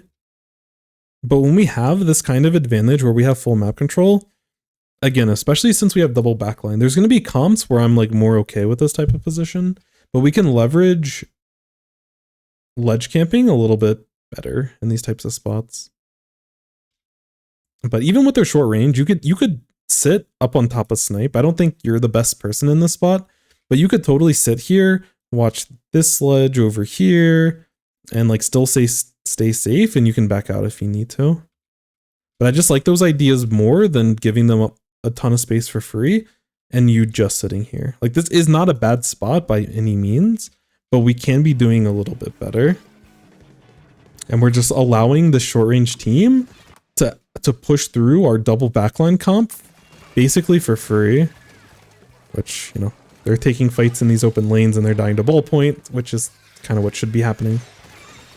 Nice pick. But it's one thing that we want to keep in mind, like our overall structure. Yeah. Also, super minor, it doesn't matter in this game. But when we have control of zone at the end like that, again, it's another good habit. Because of the way that the overtime rules work in this game for zones. So like, even though both zones are currently like not controlled by either team, because our team had control of the zone, of both zones last, if the game ends currently and both zones are not contested, there will be no overtime. Because we're the winning team. Like, we're the team that's in the lead, and we held zone last. So we're chilling. And the reason why this matters is because after we get this pick, which, nice squid roll out of the way, it's super, super, super minor. But you're focused on getting control back of like both zones. But with only 2 seconds left, we can just focus on controlling this zone. The enemy team can keep the zone and they're still not going to get overtime. Because they have to retake both of them in order to actually have overtime come into play. So in this type of position, I'd rather you just like focus on what's in front of you. And just ensure, because that bomb did take some part of the zone. And again, in this situation, it doesn't matter, but there are other 2-zone maps where this, or like, I mean, it matters on this map as well, but there's other situations you might find yourself in where your team's under more pressure and trying to paint for this zone may potentially give up this one for you. So, I can just, this feels like an autopilot of like, oh, we have this zone, it's time for me to take this zone. But with only 2 seconds left, we can focus on the one that we already have captured. On Flounder, it matters a lot, but you know, different maps in different game states like will change what you need to focus on. But just make sure that you're comfortable with like the overtime rules and like understanding why.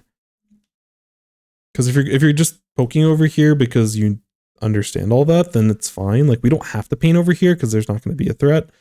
But we could throw away games or give the enemy team overtime when they should never have it in other situations.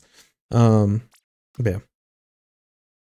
Real quick, from just a very high level perspective, I just generally want to look at like your team's positioning and how you push with specials.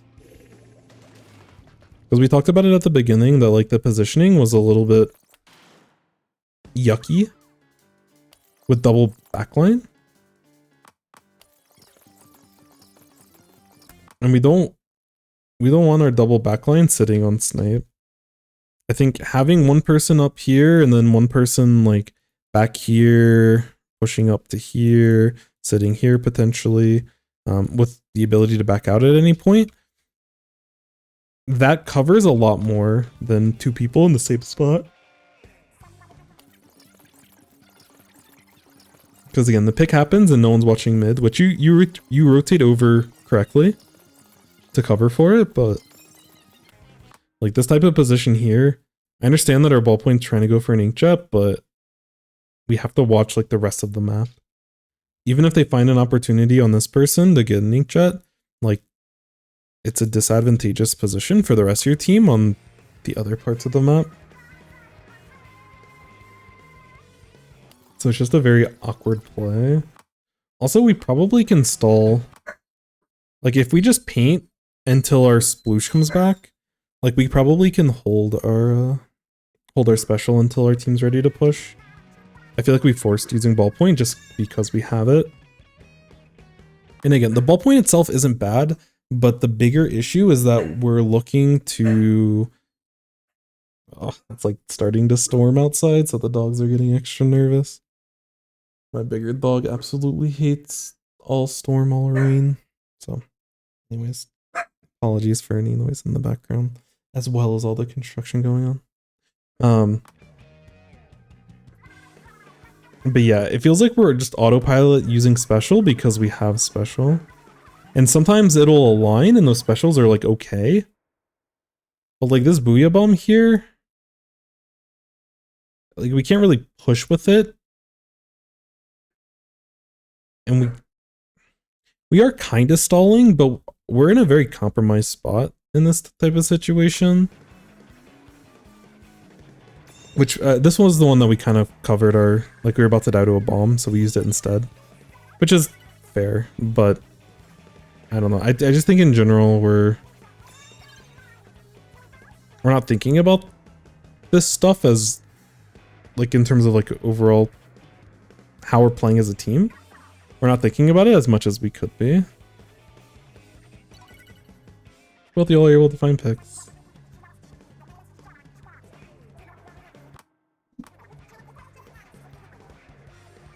Yeah, because again, this Booyah Bomb, like you're still waiting for your front line to get in, and you're still waiting for your ballpoint to get in. So like we can't really do too much in this situation. Yo, what's up in Farava? Hopefully you pronounce that right. Welcome in, welcome in.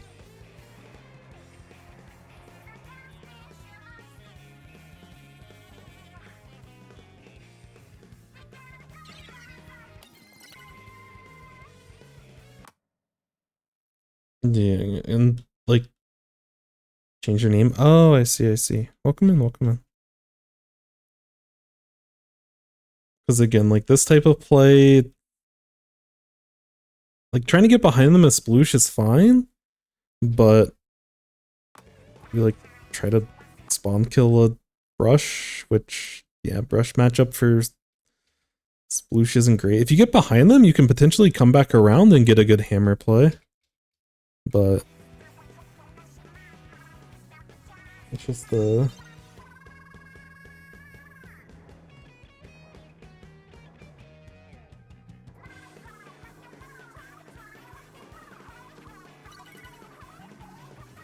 Yeah, a lot of times we use our initiation specials before our splash is in a position to be able to...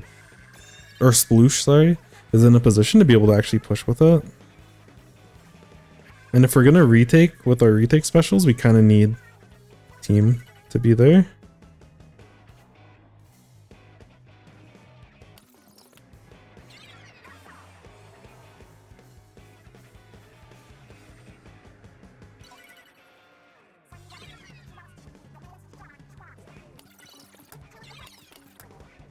And like we take control, we have one of our backline kind of playing this mid area, so I like that we're spreading out a little bit more now. But there's just a lot of... It feels very unorganized. It feels like Sploosh is just trying to play super aggressive. And it doesn't really synergize with what the rest of the team's trying to do. But I do like that we're a little bit more spread out with our position. Now we don't have anyone playing on snipe, but yeah, it looks like ballpoint's going to cover. But we're taking fights without our team. Yeah, like this sploosh keeps trying to go for this type of play, and it's in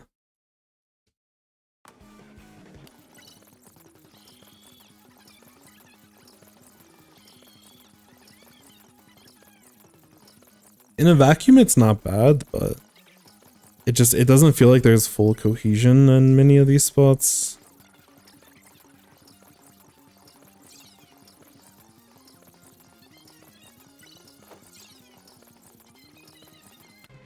This feels a little bit better, but again, I think we get a couple of picks here. Yeah, once we start getting some picks, we can probably like, we need to move forward so our backline can be more potentially aggressively positioned and can support us when we're trying to like lock out the enemy team.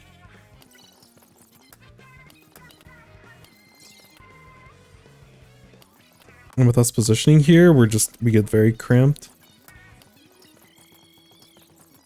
And we want to push past mid if possible. We don't have to like focus on spawn killing them. We don't have to push into them, but yeah, we're just giving up a lot of space. But at least right now we're playing as a team. So a lot of this works out because as a team we're like, you know, we get a couple of picks. Our Sploosh is trying to push past. Unfortunately, they don't get the pick themselves, but due to the geometry of the map, we're able to actually like work together in these spots where otherwise we weren't able to do as often.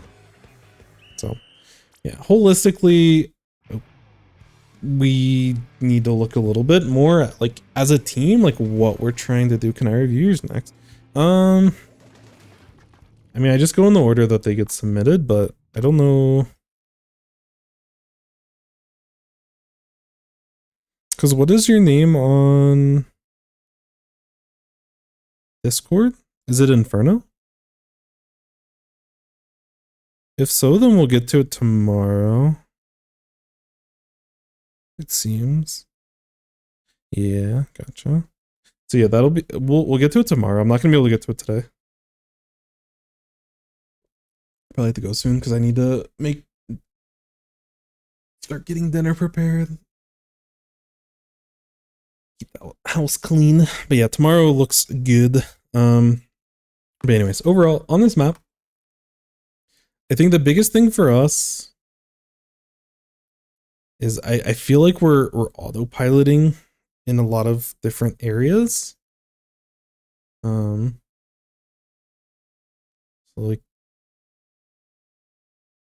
I'm gonna start with the Booyah Bomb.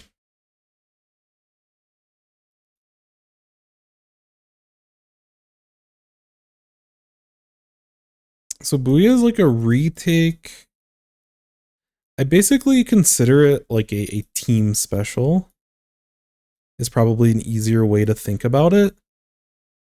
And so in order to be able to push up and take space with a team special, like team in, we want team to be in position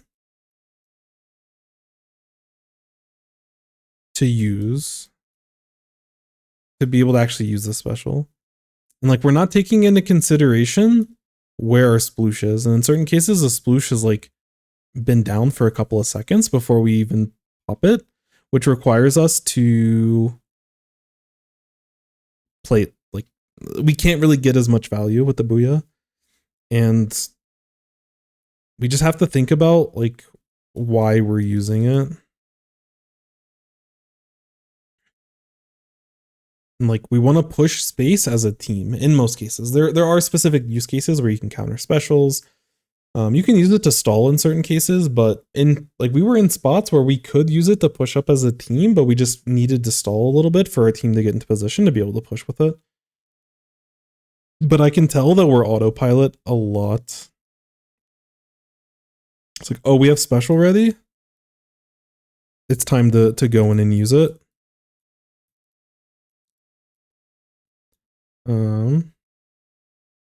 Yeah, autopilot makes us sad. The other thing is that we want to use like Fizzy Bomb before, if we can, especially if we have the paint. You know, some of the Fizzy Bomb or Burst Bomb, sorry, Booyah Bombs that you throw from behind, you can initiate initially, do chip, get paint down. You know, that paint can help your teammates get in. That it can help the enemy team from pushing you in those spots. But you want to get that Fizzy Bomb before you actually use the Booyah. It kind of covers yourself, and it's both offensive and defensive in that kind of usage. And it's just free. It's free utility that we're not getting value out of.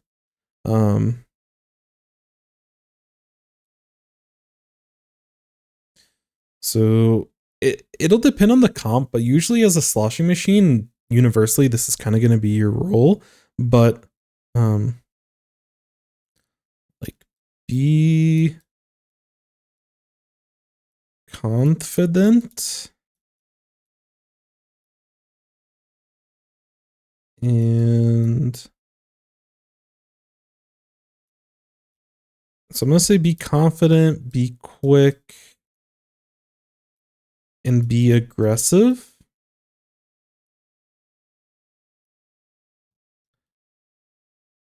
With, sorry. So like when you have momentum,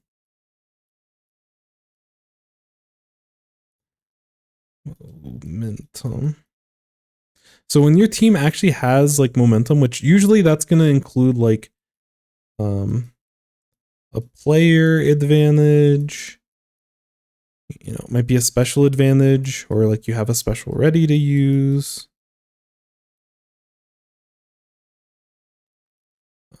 Or like a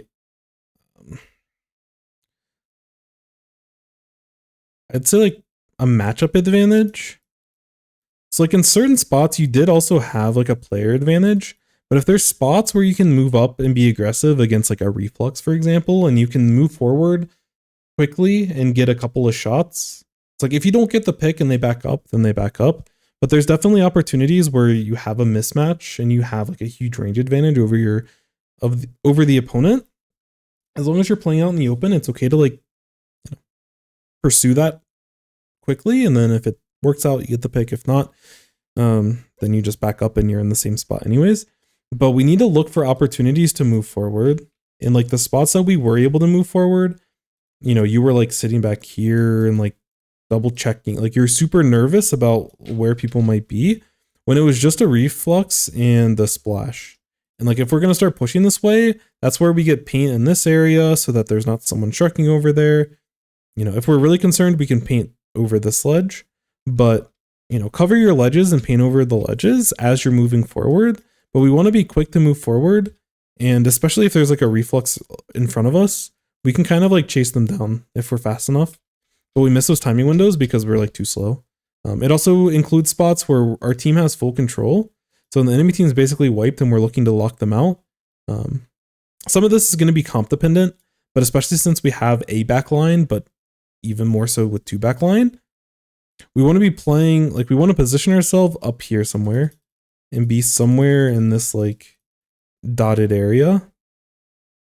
And we can back out if we need to. Like we can back out up here, we can back out to mid, we can drop off here. Like there's a lot of ways that we can play it if we get overly pressured and we're uncomfortable in those spots, but we need to look to get into those positions as fast as possible.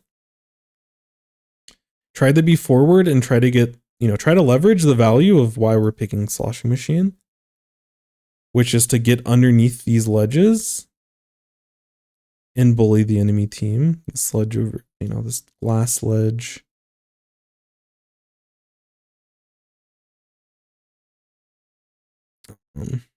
Even this area over here.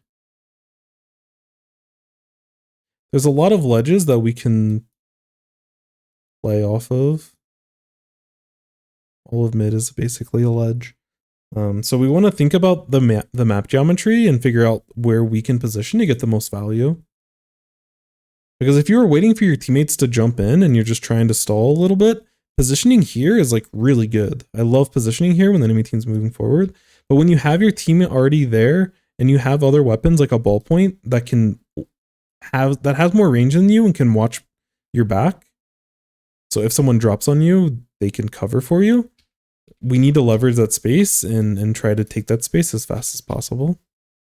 But otherwise, I think your general like machine mechanics are pretty solid. I think if we're quicker to commit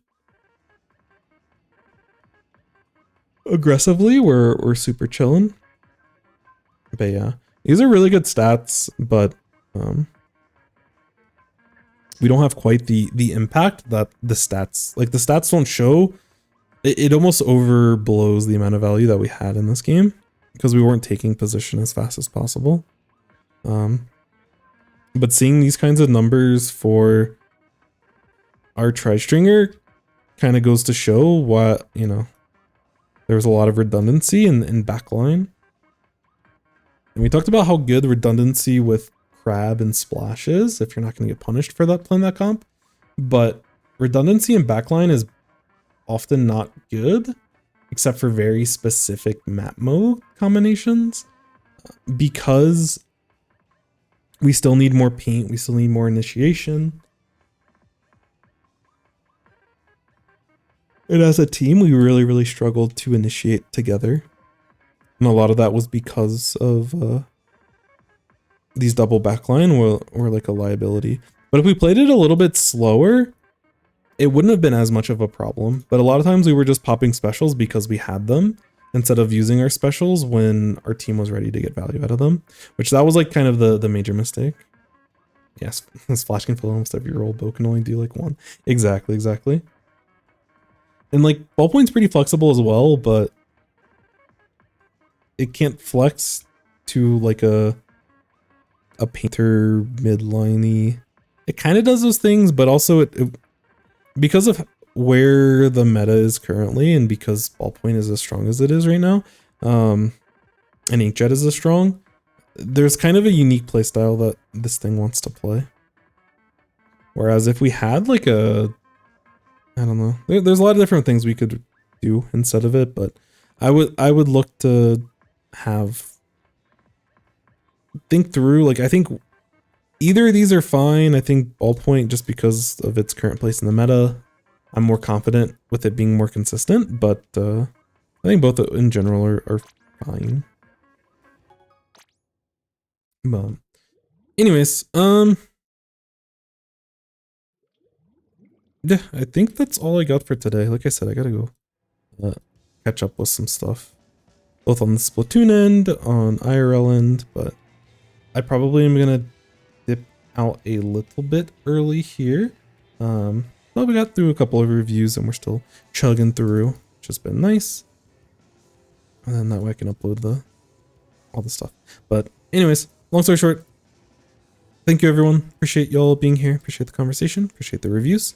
If you would like to submit your own review, please join the Discord and submit your replay in there. Easy peasy. And we get to them in the order that they're submitted, so the quicker you do it, the quicker we'll get to them.